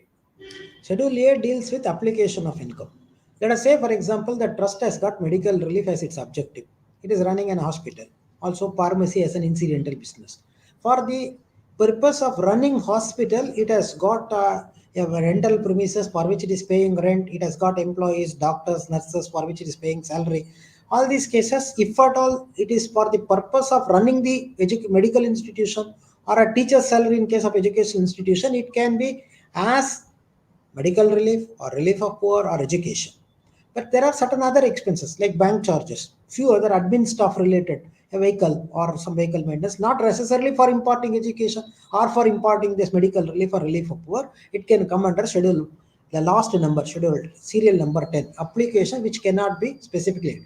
If it is admin related matters like audit fees or any other matters, it can come under application which cannot be specifically identified under 1 to 9. But if at all the expenses are related to an item which is essential for the purpose of carrying on the activity. Doctor's salary, teacher's salary, all that cases will come under application of income after 11.3, serial number 3 or 6, as the case may be. See, a Kavita from Coimbatore. A trust is carrying educational activity, college, incurs expenditure which are in nature of administrative expenses like salary to teaching staff, rent, etc. Up to 2022, in ITR 7, there were 2 subdivisions to enter application, 1 administrative and 2 towards objects. Current year, application is merged in just 1 column, providing others as one of the option. Is payment to teaching staff categorizing as administrative expenses correct in ITR 7 up to 31/3/2022, or whether treating the head office expenses as admin expenses and rest of the college related expense as application towards object of the trust is correct? Will it have any impact if all the expenses are grouped as admin expense in ITR? Now, up to 22, first let us ask ourselves, the college activity, by doing the college activity, we are achieving our object of imparting education. So, while doing all expenses relating to imparting education, teaching stuff, salary, vehicle, etc., all will come only as for the purpose of achieving object. Administrative office related expenses can come under administrative category, serial number 10. Others will fall only as achieving object, for achieving object only. Relief of poor, medical relief, education, forestation, under the relevant category it has to come. So, post 2022, administrative expenses or head office expenses can be under administrative. Rest of the college related expenses towards achieving the object only. Therefore, it has to come under object. Treating all debit side of the income and expenditure of a college as administrative expenses, we ourselves say we are not doing charity. We are only doing administrative expense. That is dangerous. Let us say, for example, 30 crores is the gross receipt of a college. 24 crores of the expenses of administrative nature. What does it convey? We are not doing any charitable activity for 24 crores. That will, system will pick that up, and unnecessarily our own classification will invite trouble. So whatever on a regular activity of imparting education or a hospital, it has to go as towards particular purpose only. Admin aspects can come under serial number 10. C.N. Srinivasan from Madurai. Is it necessary to match the application of expenditure to the source of funds when filing Schedule A of ITR 7? Obviously, without which it will show error message. How much we are expending current year, both current revenue and capital side of the application, how we are funding it? Current year income, previous year income. If at all previous income, what's the breakup? Out of last year 15%, last year 9A filed, when last year's Form 10 filed, or corpus or loan or any other purpose, that we will have to say. That's how they have matched it. So we'll have to necessarily say how much we have expended. It's a balancing where 1-to-1 it is not possible, but at least we should be able to say out of current year income I have spent, balance I have spent out of the earlier income. We'll have to match it appropriately. See, John Matthew from Ooty. When investment in land and building is already considered in the application, whether the same is to be included in investments under section 11.5 in return of income. In the return of income, in a consolidated balance sheet schedule, there is one item called fixed assets, gross block, accumulated depreciation, net block. Thereafter, investment under 11.5. Now, let us say, for example, in the previous years, we got corpus fund.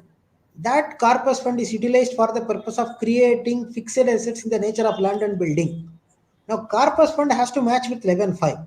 So, out of your total fixed assets schedule, the land and building acquired out of the corpus fund has to be carved out from fixed asset schedule and put it under 11.5 within the bracket. For 11.5 table, you will give breakup, there removed property should come. But you create this fixed asset not out of corpus but out of the revenue surplus or as capital application.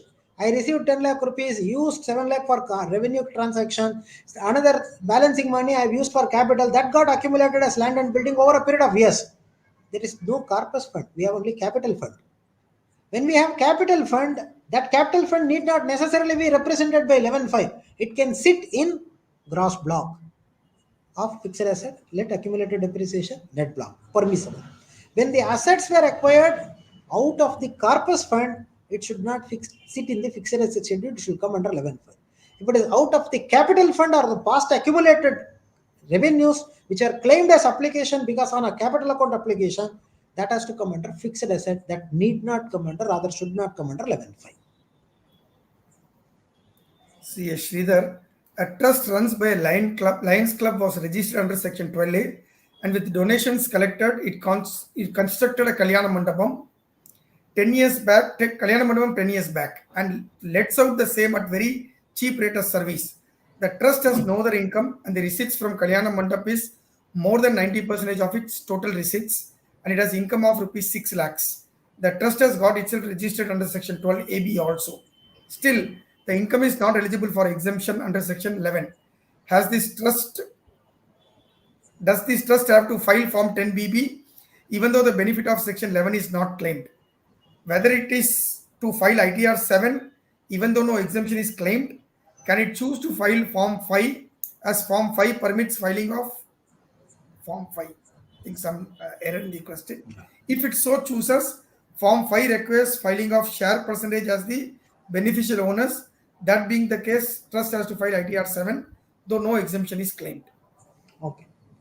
Now, on facts, a marriage hall constructed from the donated money received. Over a period of time, donations were collected from which marriage hall was created. The early period, where several trusts have created marriage halls or social functions for conducting social functions, etc. Our philanthropic forefathers have thought that trust activity should continue perennially. The people who are conducting this activity and the beneficiaries who are receiving money should regularly receive money. Therefore, there should not be any stoppage of the facility. Therefore, to have a regular revenue for the trust, they created these sort of assets. The income from these assets, if they are used for charitable purpose, let the charity not stop. Let it continue. That's how the forefathers of the trust have created these assets. But of late, in the real life, the purpose for which that the income from these activities are used or forgotten, the focus came in maintaining these assets. People started creating more facilities in these Kalyana Mandapams and started making the Mandapam sophisticated, additional rooms, additional halls, etc. facilities, and thereafter premium charge started getting collected. And if you take the income and expenditure account of these cases, but for maintaining these assets, there is no other charities available. In that case, it's a trouble. Now, these are the revenue generating assets, income of which is expected to be utilized for the purpose of charitable activity.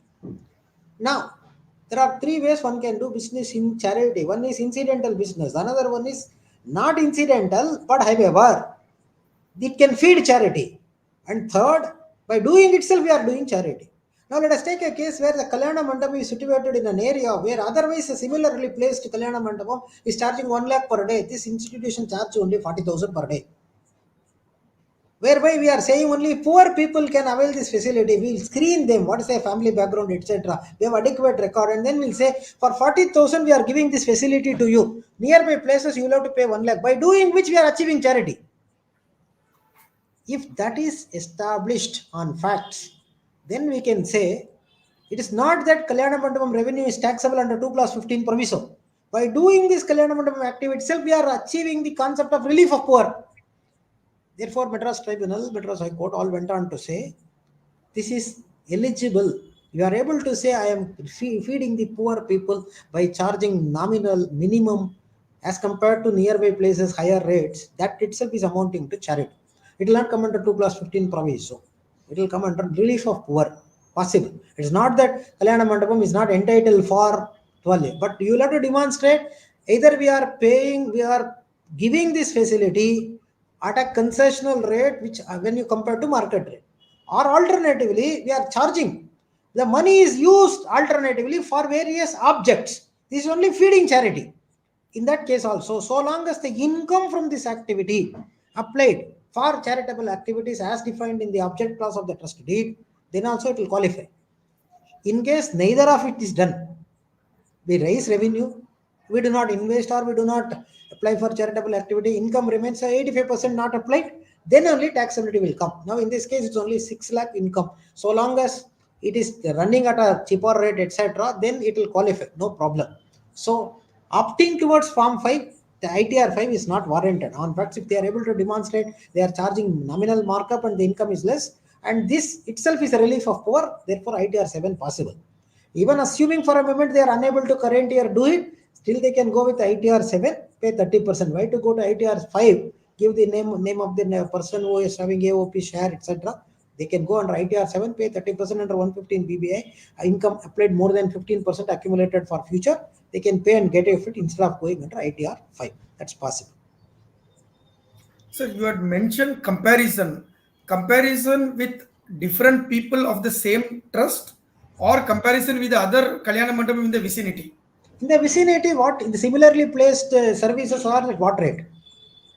I am charging less and I am screening the beneficiary. I am giving for 45,000, but to a person who has got extraordinarily wealthy person. And where is the question of relief of poor? First, I should say I am charging less. Second, the benefit goes to the needy, deserving person. Both I have to satisfy. I am giving at 45,000, but who is availing my benefit? A crorepati. And where is the question of relief of poor? So there must be a screening system.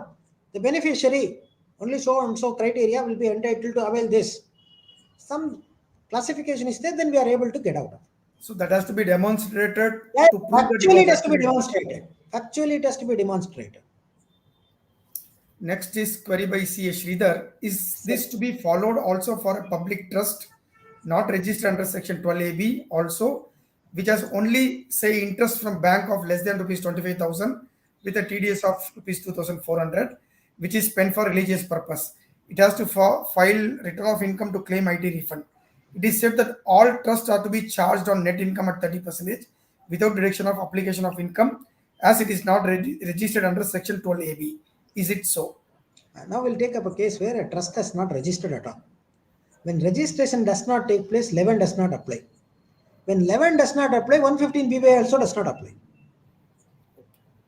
Okay. Now it's an unregistered trust.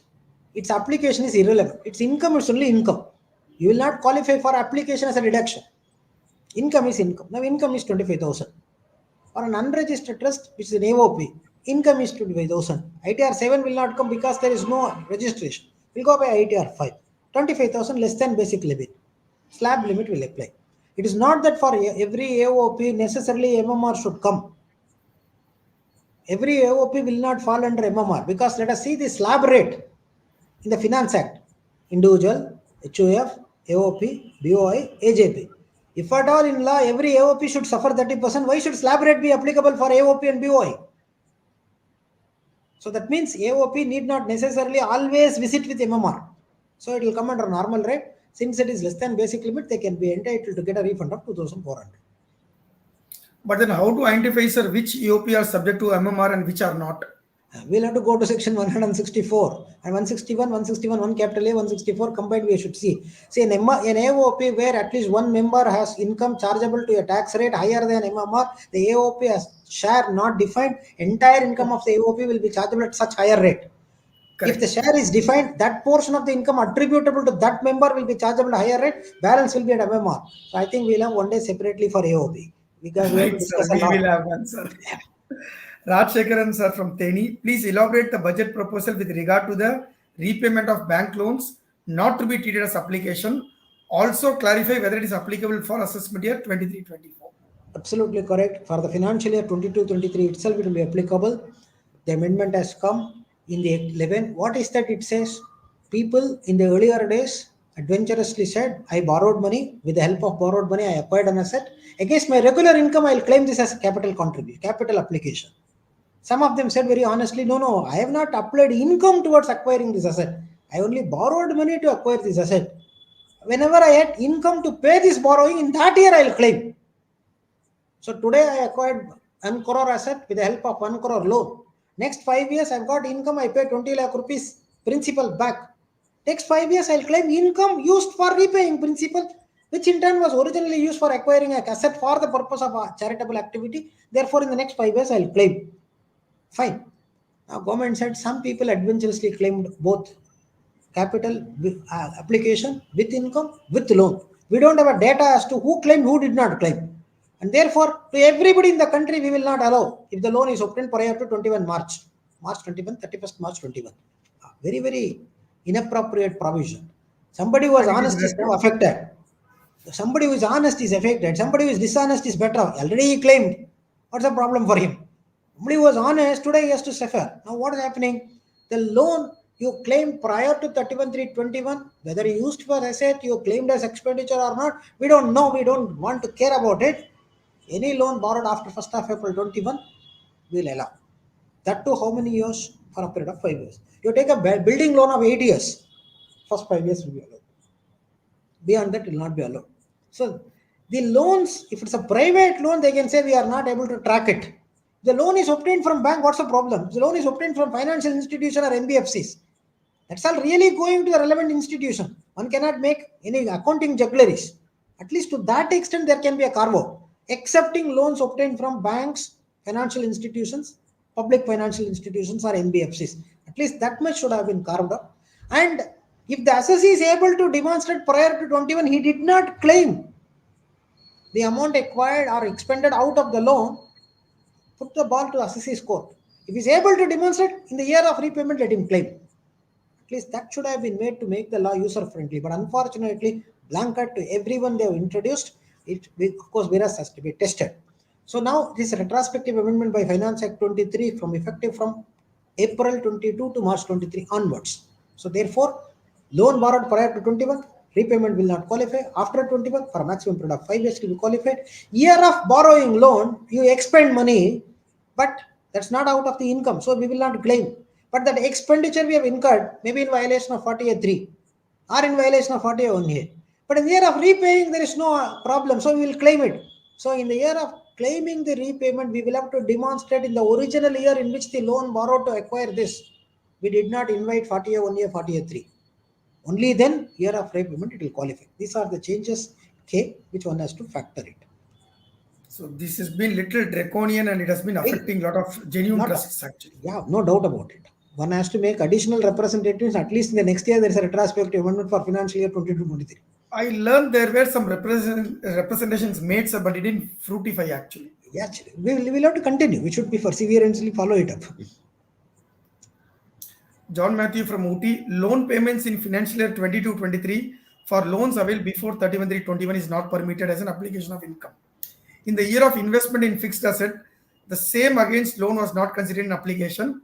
Whether depreciation can be claimed as application in assessment year 23-24 on fixed assets for value where application is not claimed earlier, since the investment was out of loan. Yes, that's the only option today one has to explore. The year in which we borrowed money to acquire an asset, we did not claim. Depreciation is not permitted only when the cost of which is already claimed as an application are reduced from the income. Now, this portion of the assets cost, we did not claim in the earlier year. Therefore, we can pick up those costs for which at least current year we can claim depreciation 22-23 onwards. The depreciation number will help us to match a portion of the principal repayment.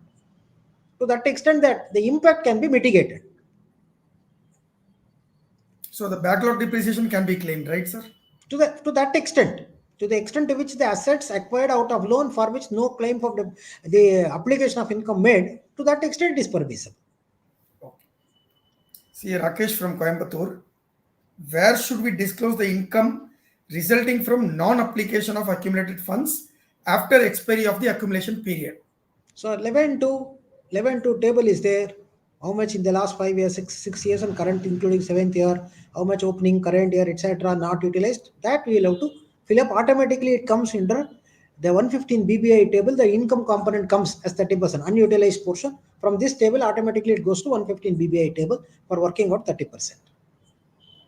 See, Rahul Shah from Bombay, utilization of accumulation of income under section 11.2 for financial year 17-18 is financial year 22-23 or 23-24 after amendments, whether the amendment is retrospective. Finance Act 22 came up with an amendment from financial year 22-23. Earlier to that, what the law said, you accumulate for 5 years. You do not spend within 5 years, we will tax you 6th year unless you spend on 6th year. So effectively, the law said 5 years but gave 6 years. 5 years is the time provided, but at least you spend in 6th year, okay, otherwise 6th year will tax you. So 22, Finance Act 22 said from assessment year 23-24 that you don't spend it in the 5th year itself will tax you. Will not give you 6th year time, will tax you 5th year itself. That's applicable from assessment year 23-24. So 17-18 accumulation made, 5 years time. Old law 6 years, but now 5 years. So 18 plus 5, 23. Assessment year 23, 24, you have to close it. 23, 24, if you have not, assessment year 23, 24, you have not spent, it becomes taxable in assessment year 23, 24. It's retrospective, it's not retrospective. 22 March gave from 23, 24 assessment year, prospective only. See a K.R. Veerappan from Karaikudi. Amount accumulated under section 11 to 5 years back, now taxable since it is not applied for the purpose for which it was accumulated. Can we show the accumulated amount as applied during the current year, and current year income is to be accumulated for the next 5 years? The question is, current year definitely there is spending. Can we say it is spent out of the opening, and current year we are carrying forward? This is possible in the 5th year, not in the 6th year. At least in the 5th year you can do. 6th year, 5th year gone. So if 5th year is this, and 5th year you are trying to do fine. This year we say out of opening I have spent. This year, whatever income I am carrying forward for next 5 years, possible. 6th year it is not possible.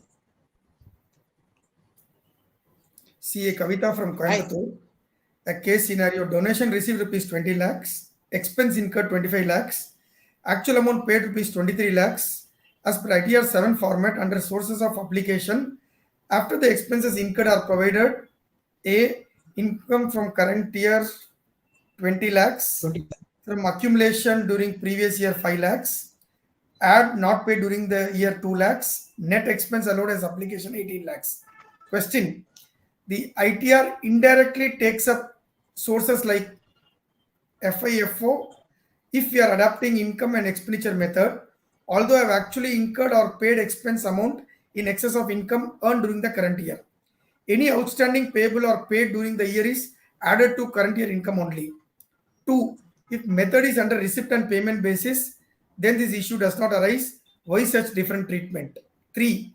If in the above, if the amount actually paid is 21 lakhs, more than current year income, then the sources are taken as below.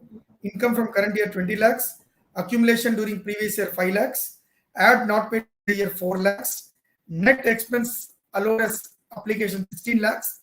That makes shortfall in application less than 85%. How to make entries in ITR in such scenarios? Whether amount entered in column A exceed the income earned during the year.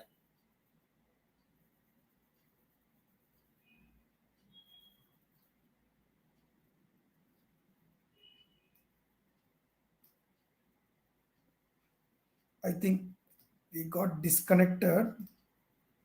Ramanth sir has just got disconnected. DC, everybody got Sir, you are back, sir. I'm back. Yeah, I will just present the question once again.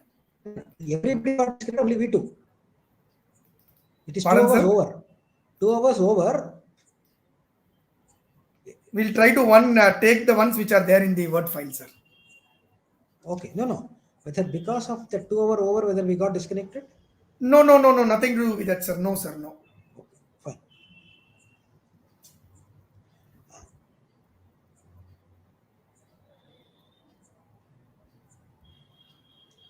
Now I got this question, DC. What CA Kavita would like to say, I'll just summarize. Order in which the expenditure versus income sought to be compared. I've got income, I've got expenditure application, whether it is out of the current year income I say I've spent or out of the previous year accumulation I'm spending. If I myself say I've got 11-2 commitment, 5th year is getting over today. So therefore I say out of the current year application, I exhaust that first so that I'll not end up with 115 BBA. Or I have 9-year application year before last year. Say in the year of receipt or year next I'll do. Last but 1 year I filed a 9-year. Last year was the year of receipt. This year it is due. So I would like to exhaust that first. So when you fill up all the application, finally it asks for source of application. In the source of application, choice is ours. We will have to say out of the current year application, first out of that how much is unspent we'll have to remove. Having removed balance all actually spent. Out of the spent money, choice is ours. Out of current income, how much? Out of 11 1 year, how much? Out of 11 2 past 5 years, how much? We will choose which we are going to take. so that we'll be planning in such a fashion that we don't end up in paying tax on the old accumulations. If those numbers are properly filled, these problems will not come. If you do not do, automatically system will say previous year I'll exhaust, like a favor to safeguard you. Previous, instead you say current year I spent, previous year carry forward. Next year you end up with more money to spend. If you exhaust previous year, the balance at least you can carry forward from current year for next 5 years. Therefore, system may take previous year, but choice is ours. We can always say I'll exhaust 11.1 explanation or 11.2, and then I'll take current year, so that whatever current year excess, I'll once again give notice of accumulation. So we can use the choice and then take it further. We have to appropriately fill that source of application in the application table below, so as to see that we achieve as maximum benefit as possible. Okay. Next is on audit report, applicability and disclosure. R. Maheshwaran from Coimbatore. Sir, can the turnover of incidental businesses for the attainment of charitable activity, educational, medical relief be grossed up with the main activity after maintaining separate book of accounts and avoid tax audit? Please clarify.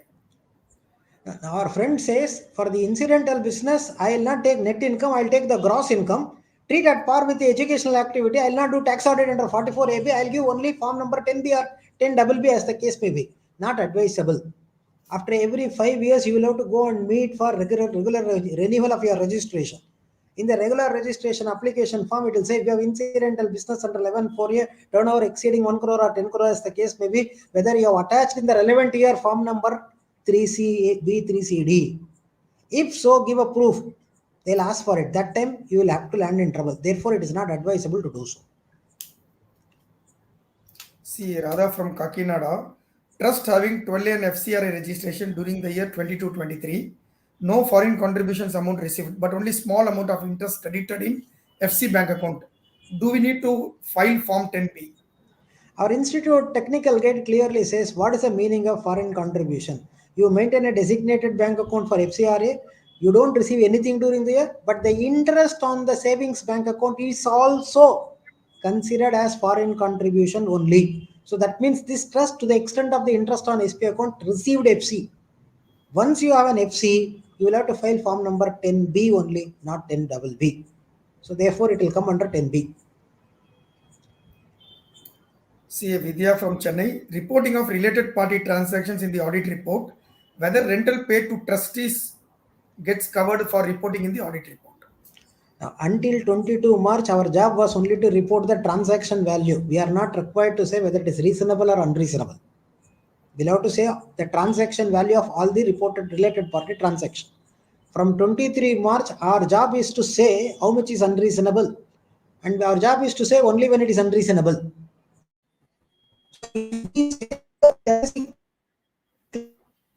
There is nothing, even though there is a related party transaction in the 10B or 10BB, we are not required to say anything.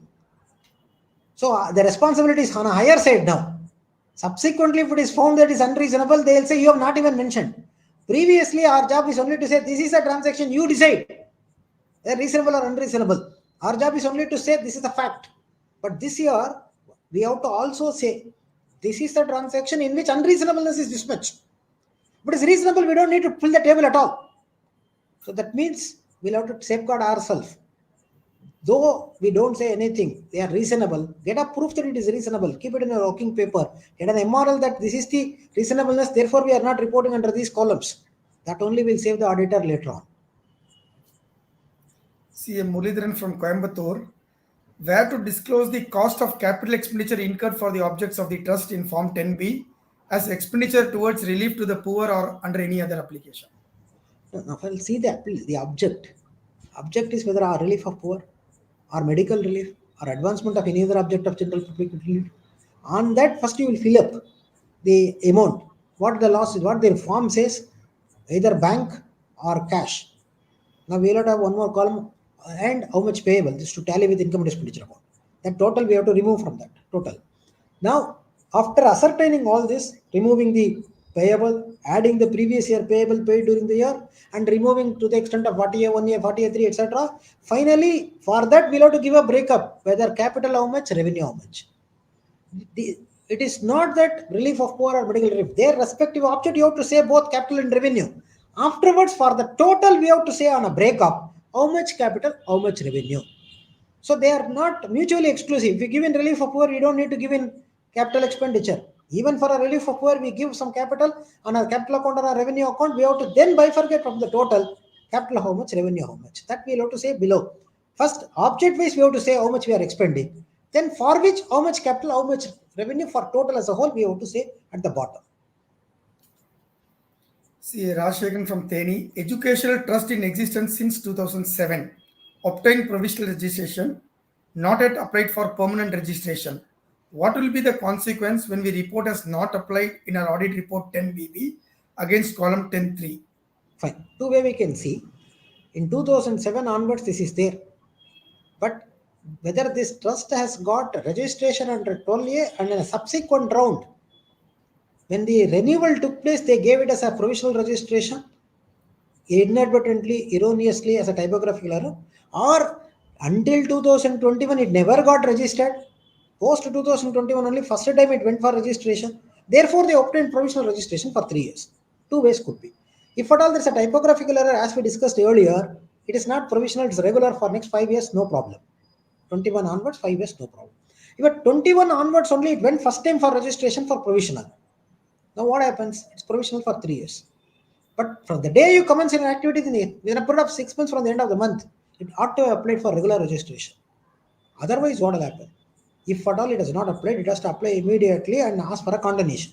If it has decided not to go for it, it will be amounting to your provisional registration comes to though provisional registration is there, 115 TD would say the day you fail to make an application, the time by which you ought to have made an application, end of that financial year gone, 115 TD will come.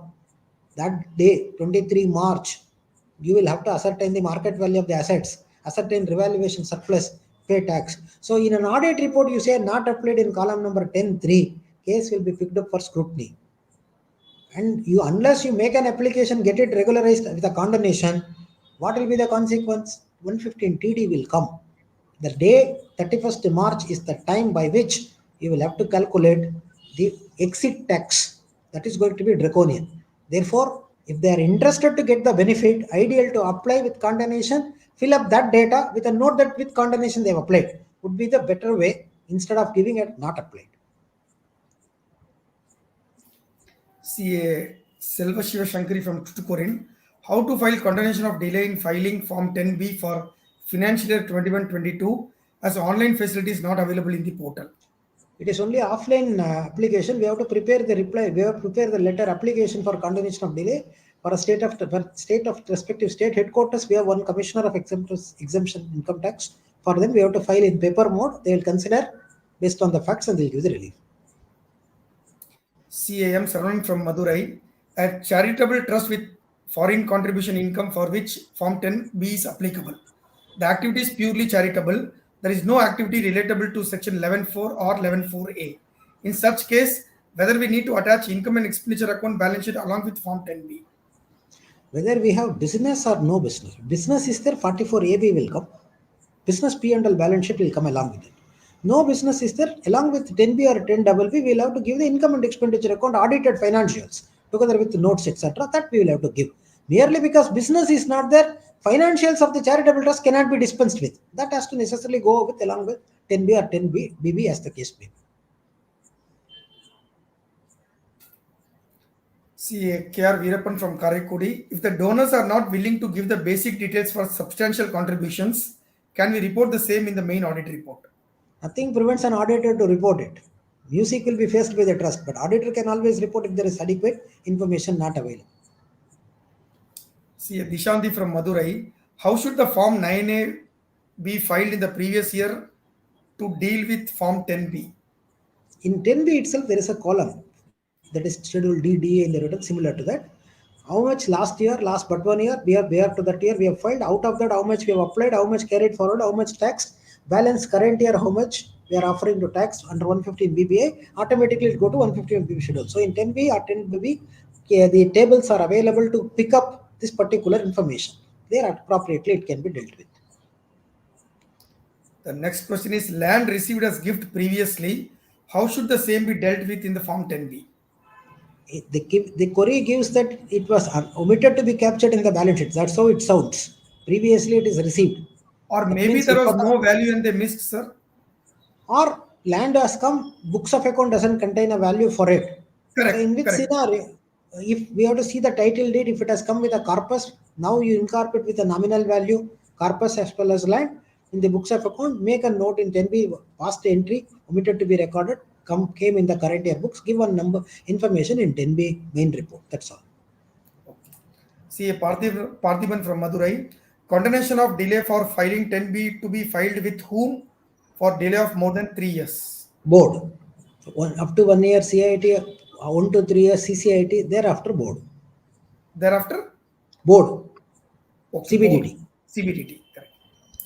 Is it necessary to file Form 10BB for cases where return is filed under Section 1023C, 3AD or AE cases?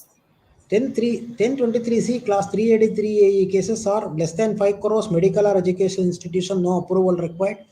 Therefore, for them, audit is not there. Automatically, return can be filed without form number 10BB, notwithstanding the fact they have 12-year registration. Only 1023C 4, 5, 6, 6A mutually exclusive with 12A.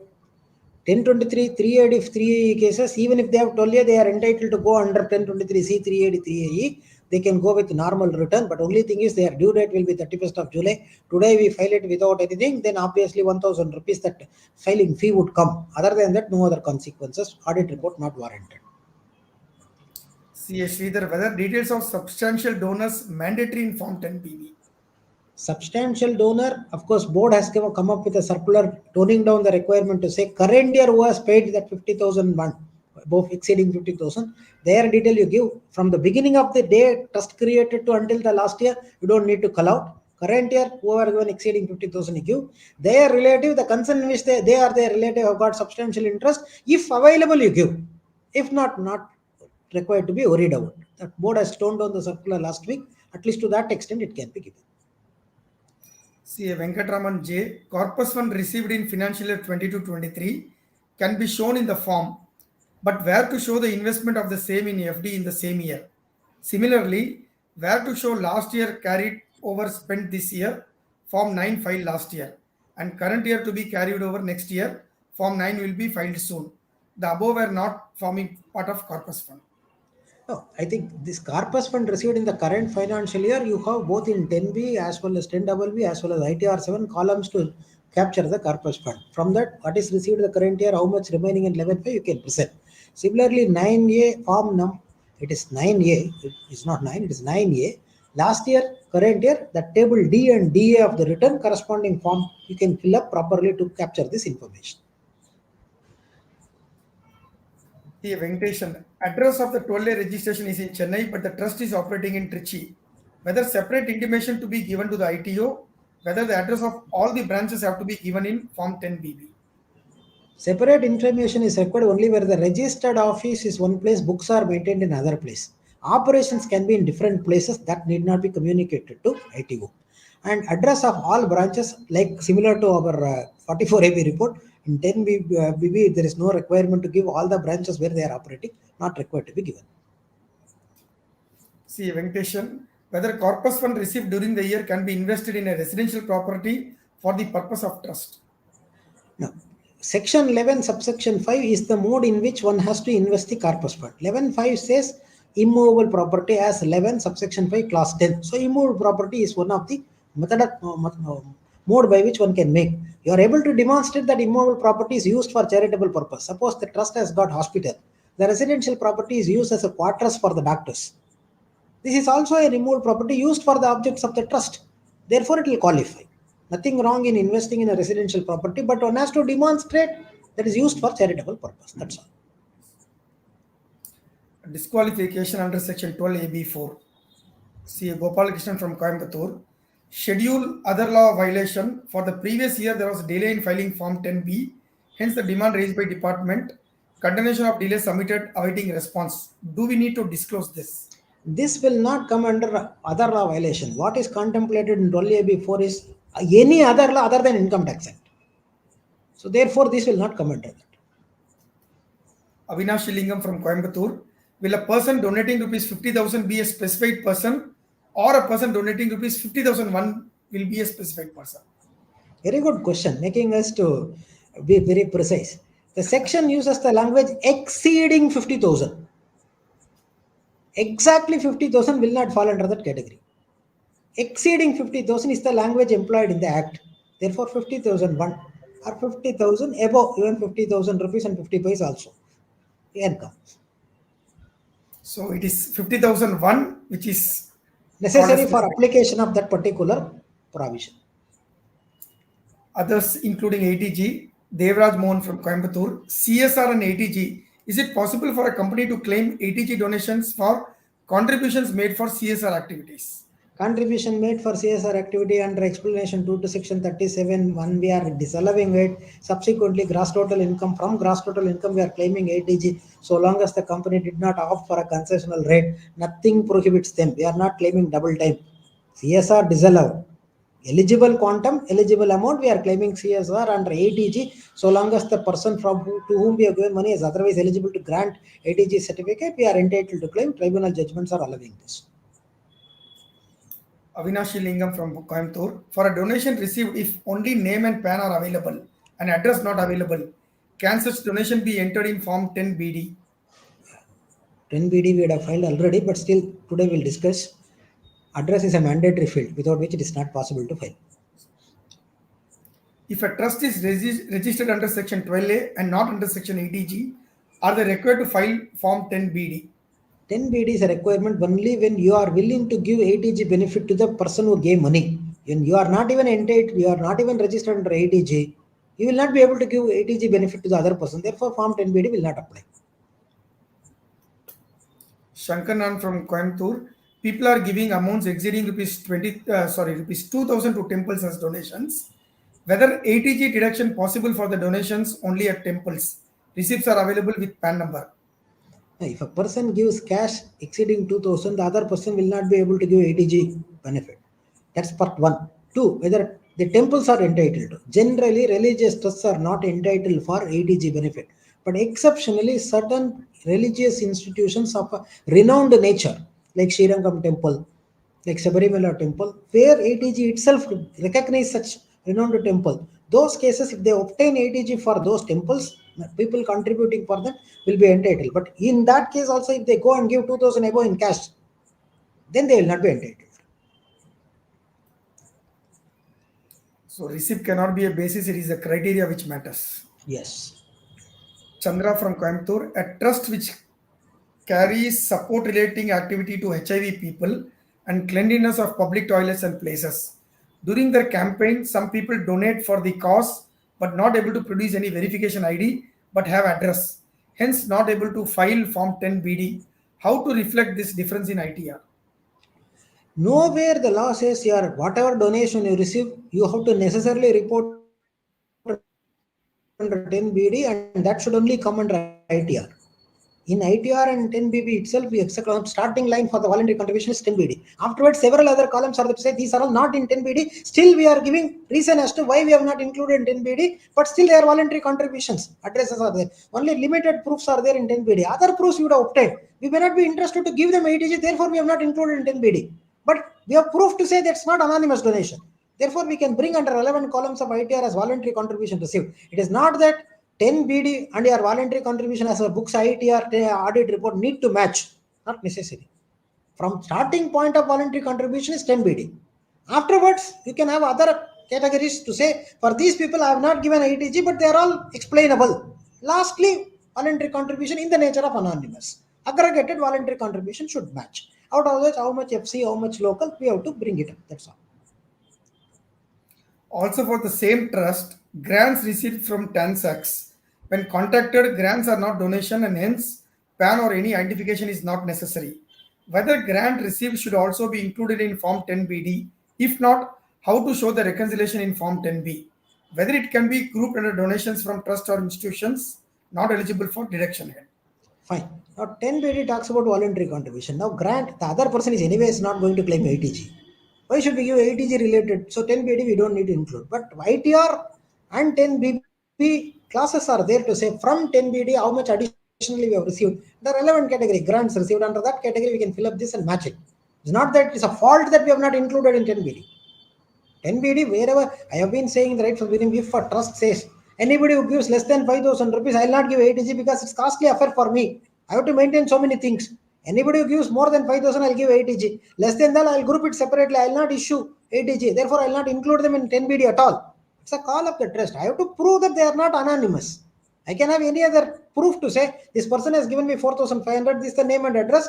I'm classifying as voluntary, but not qualifying for 80G. I can always say it's not a wrong to say I'm not included in 10BD. Therefore, it is not eligible to be normal donation. It has to be only anonymous. Not so. Columns are provided in ITR. Columns are provided in 10BB, 10B, so that one can bring it up and reconcile appropriately. So these were the questions which we received through the Google form. Sir, if you go under the comments, Ramnath sir, there are some questions put up by the YouTube viewers. If you feel anything is appropriate that needs to be taken, or I'll flash few of the ones, sir. Now I'll just to go through because considering paucity of time. Yeah, we'll be quick, sir. Please explain ITR 7 columns relating to corpus fund and 10BB column relating to 13.3. We have already explained 13.3 we have to give only the substantial contributor. I'll just go through which are what we have already explained. I don't need to read and again say we have explained. Okay, sir. Okay. I've explained 10BD need not match with income. You can always say proof is there. It need not come under 115 BBI or 115 BBC. Purpose of donation is given as corpus, but in the donor get reduction under income tax act. Or whether you say as corpus or non-corpus, the other side will always get benefit unless it happens to be another institution which has given you as corpus only. Then the trouble comes. Individual has given money and you have mentioned as corpus or you say non-corpus. Yeah, that's not going to affect his ADG problem.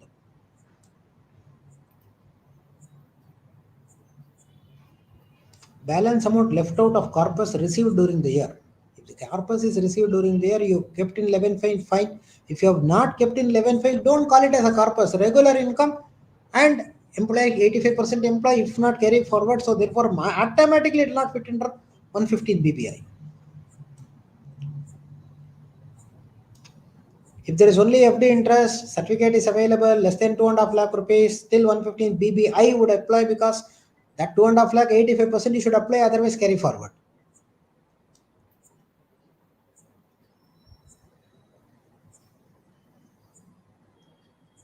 For existing trust, date of commencement, yes or no? Answer is yes. For existing trust, we should say yes.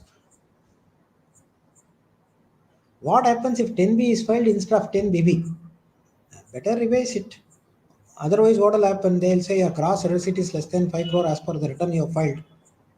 And you have not got any FCRA details registration number you have given. Therefore, we will say you have spent income outside India, therefore you have chosen 10B. If you have spent money outside India, you are not entitled, then other consequences will follow. So if ignorantly somebody has filed 10B instead of 10BB, the department or the system will presume they have got expenditure outside India. If that should not happen, better you can file a revised number and recall the earlier. Trust is existing, applied registration only 2122, got provisional, where should apply for regular? Answer we have already given. If it is a typographical error, not required. If it is existing, already 12 available. If not, apply it as soon as possible. 10B necessary for institution claiming and 10, we have already explained. 1023 AB or AC or AD, AE, it's not required. Only 4, 5, 6, 7 only, to 6, 6A only it is applicable. Is there any extension of time for filing 9A or 10? If not, what would be the consequence before filing return due date under 130? The board has mentioned that even though 2 months before we have to file, before filing the return, if you file 9A or 10, it is okay. Board has clarified it. But as a rule, we will say before filing audit report, let the assessee file. Because after filing audit report, if he changes the number, our audit report numbers are not validated properly. So what we will say, let the assessee file 9A or 10 at least before we upload 10BB or 10B as the case may be. So that our numbers are sanitized. Thereafter, let the assessee approve our 10B, 10BB as the case may be. Though time is available up to filing return, we make it as a practice that before we give the audit report to the portal, let them commit, this is the 9A number, this is the 10 number. Thereafter, we'll incorporate in our 10B or 10BB, we'll upload to the income tax department. That is where we can save ourselves.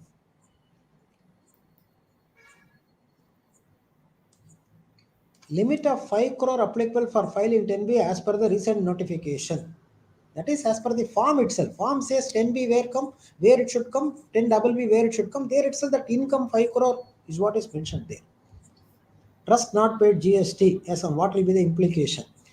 Depends on facts, or if at all it is viewed as material for achieving the object, material, but they have not followed up. 5th year will get caught. If at all it is not otherwise, they pay regularly or subsequently with the late interest, etc. If it is not material for their total activity, this will not be viewed as a law which is material for achieving object got violated. There is excess expenditure over income. Should it be shown as used from accumulated income and therefore not included in application? Show all the application. When the source for application is asked, there you say out of opening balance 15%. So that removing that balance will match with current year income.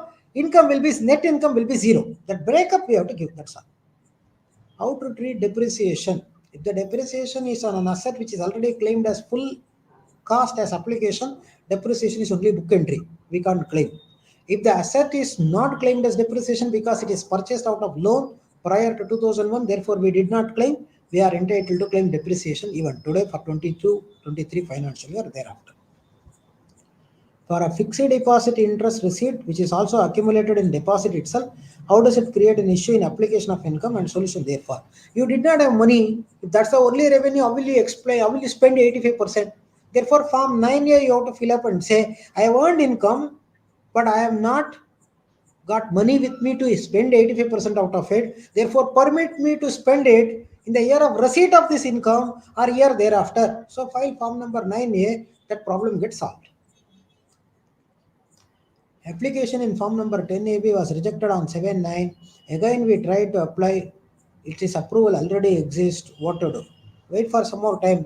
I have been informed that when application got rejected, the system doesn't permit to file again. Therefore, people were, when we approached the department, they said we are opening up the form for some time. Wait, and thereafter we'll let you get in. After that, you can file. Amount received as donation by Google Pay only, bank transfer, and not identified who sent. It is created as anonymous. It is treated as anonymous donation. So even in that case, at least certain basic fields one has to collect if the money comes in wire transfer mode. The department has got every chance to say, as because you received in a banking channel, we will not take it as non-anonymous donation. So some basic information is required, failing which there is a good chance to call it as anonymous donation. Where to show capital fund or a special fund in balance sheet? ITR 7 itself, you have got capital fund and you have got corpus fund with breakup, and thereafter any other fund. In that you can show special fund. The provision on loan repayment, loan interest claimed as application. Interest can always can be claimed as application, no issue.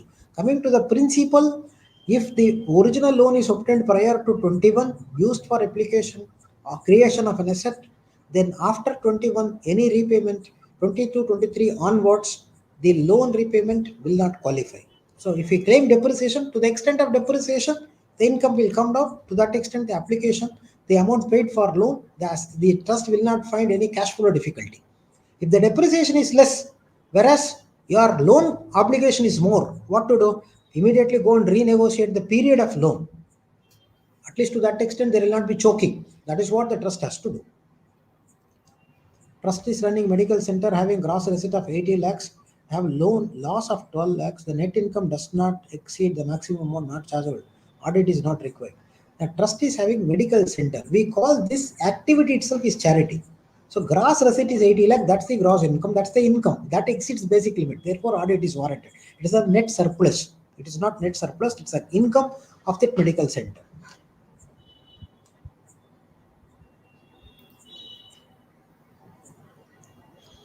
So that's a message, sir. No, that's only a conveying of message and good wishes to me. That we should have thorough knowledge. Actually, it applies to every area what we are doing. 10-10-23, and there is a mistake in reporting corpus fund in the balance sheet which is created before 21. Then, so long as you have time to file a revised return, if there is an error, you can file a revised return. Not issue. The corpus fund is utilized earlier year and creating fixed assets. The corpus fund transferred to a general fund in financial year 22-23. Correct? Or adjustment has to be made. It's not appropriate to transfer the corpus fund to general fund, but we'll have to give a breakup as to how the corpus fund got depleted by fixed asset or depreciation in any other purpose and show in the balance sheet itself. Moving it is not an appropriate course of action. That means every year, to the extent of depreciation, you have to carve out from corpus fund to general fund, but there will not be a column in the table of the balance sheet to say corpus opening, how you are moving out. Each of them have tax implication. Reversals to general fund, there is no column. If you do in any other column, it will have a tax implication when we are furnishing it. Trust runs government-aided school and received 3 crore teaching grant is paid to teachers' bank account by the government. Should it be included in gross receipt? Now, if that's the only case, it will come under 1023C3, the first 2 limbs itself. Therefore, it will. But for the purpose of accounting, it will come. But if the substantial number goes substantially funded, it will not come under 1112. It will not come under 383A. It will come under substantially funded. Unconditional exemption will be available for the trust.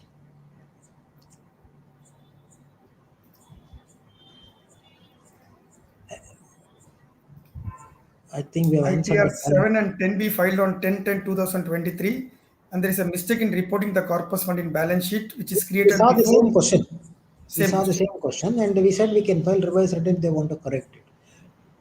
The corpus, I That- think they are retyped again. Retyped, Depreciation okay. is not claimed as application. If those can be disclosed under 44. Depreciation is not claimed as application. We need to disclose under class 44 of 10B. 10B class 44, I think at the end of section 10B, we have only 216 SST and different other things. What is the role of 44 there? 44, nothing to do.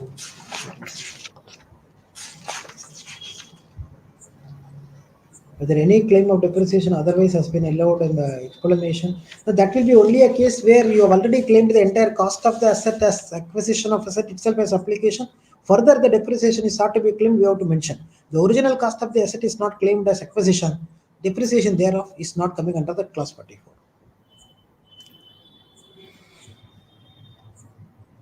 Whether loan taken before 1/4/21 repayment, I think we already discussed this, sir. Yes, correct. If there is no GPU application, if so, whether any income from services from hall rental, whether proviso to section 215 will apply. Will not apply. See, first we'll have to say which particular object loss will come. If there other than GPU, all other 6 cases are there and you have only rental income, hall rent comes, then there is, even if it is incidental business, provision to 2 class 15 will not apply. So nothing to worry about. Relief of poor, education, medical relief. You have got incidental income of this nature, no problem. I think we have far exceeded the time, made all the people to wait. Yes, sir, but I kept on going because I know the video recording tomorrow can be viewed by members to take benefit actually. Really, normally beyond 2 hours, the receptiveness will come down. Correct, but we had a constant, even now 80 people are there, sir. We had around 120, 130 people at the peak actually. Oh, really, I've taken more time than what is allotted to me by elaborating so many areas. No. Thank you one and all for your patient listening. Thanks for the organizers for giving me this opportunity to share some of my thoughts on the topic. I know very well this is a very wide subject. What is covered is very less. What needs to be covered is very more, and many more questions can come.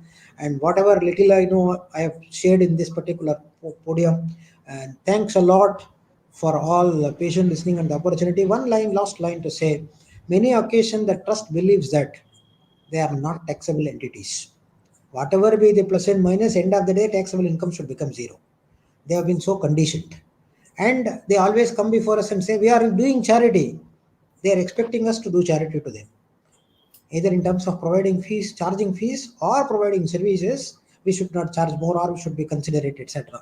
All that we can do, nothing wrong in it. But only thing is we should remember that our COP is important. In the process of disclosing information, maintaining records, preserving the information, etc., they may say we are in charity, we don't have manpower, we don't have infrastructure, we don't have facility, therefore we will not be able to maintain, but you don't report it. These are costly. Assessee is assessee always. When trouble comes, they will not be with us. Only exceptions are there, but by and large we have seen. Assessee will try to safeguard his skin. So if that something is not there, let us be bold enough to say it is not there. For us, COP is important. Let us always keep that in mind, especially in a charitable trust audit. Because Sometimes we do not know who is trustee, who is relative, who is not relative, when he will become relative, when he will not, he will cease to be relative, we do not know. Sometimes later on, when papers are asked for, things may take a different shape. Therefore, Rule 17 double A sub rule 1, 2, 3, all, if the records are not there, we will say they are there. Let them face the music. We should not take the chance, especially in a charitable trust case, because they believe Government of India doesn't have any role to ask them to pay tax. But that is not reality. We will have to ask them to follow certain things, failing which consequences will follow. It's our duty to necessarily explain them that this is their duty, they have to follow, and we can be considerate in charging fees, but not uncompromising on requirements. That we will have to necessarily update them. And in the event if they are not getting ready, we'll have to be bold enough to say this is how our report is going to be. On that, let us make all of us clear and let us all echo in same voice so that the image of the profession will go in the long run well. That is where all of us should be united together to do this. If that is done, there will not be any regret from the SSC side as well. That is what, as a last note, I would like to say. Let us all have a happy season. Given the size of the farm, we will not be able to have a happy season, but however, we'll try to maintain the cool. Many of the occasions, our chartered accountant life is getting trouble because of this season's pressure. That should not happen. Let us be very cool in handling it. Let's take that in account and proceed. Thank you, one and all, for your patient listening. Thanks a lot for the opportunity. In fact, Ramnath sir, as usual, excellent presentation. Listening to you is a bliss. And if I were to tell it in one word, impeccable presentation where all the questions we have clarified and probably anything related to that, if you listen to this video again, you'll be able to take the benefit of. Over to you, Jai. Thank you so much, CA Ramnath sir. As I've always been telling you, your session is more like an accounting lab session, slicing out and diagnosing each and every provision lying in it. Thank you so much, sir, to have patiently addressed the queries raised as well. Special thanks to CA DC Jain, sir, to have moderated the session. Thanks to the managing committee members of both Madurai and Coimbatore branch to have organized this session in a very short span of time. We hope the session has thrown up clarity on the reporting requirements for Form 10B, BB, and other relevant issues as well. Thank you once again. So thank you all of you. Stay safe. Thank you.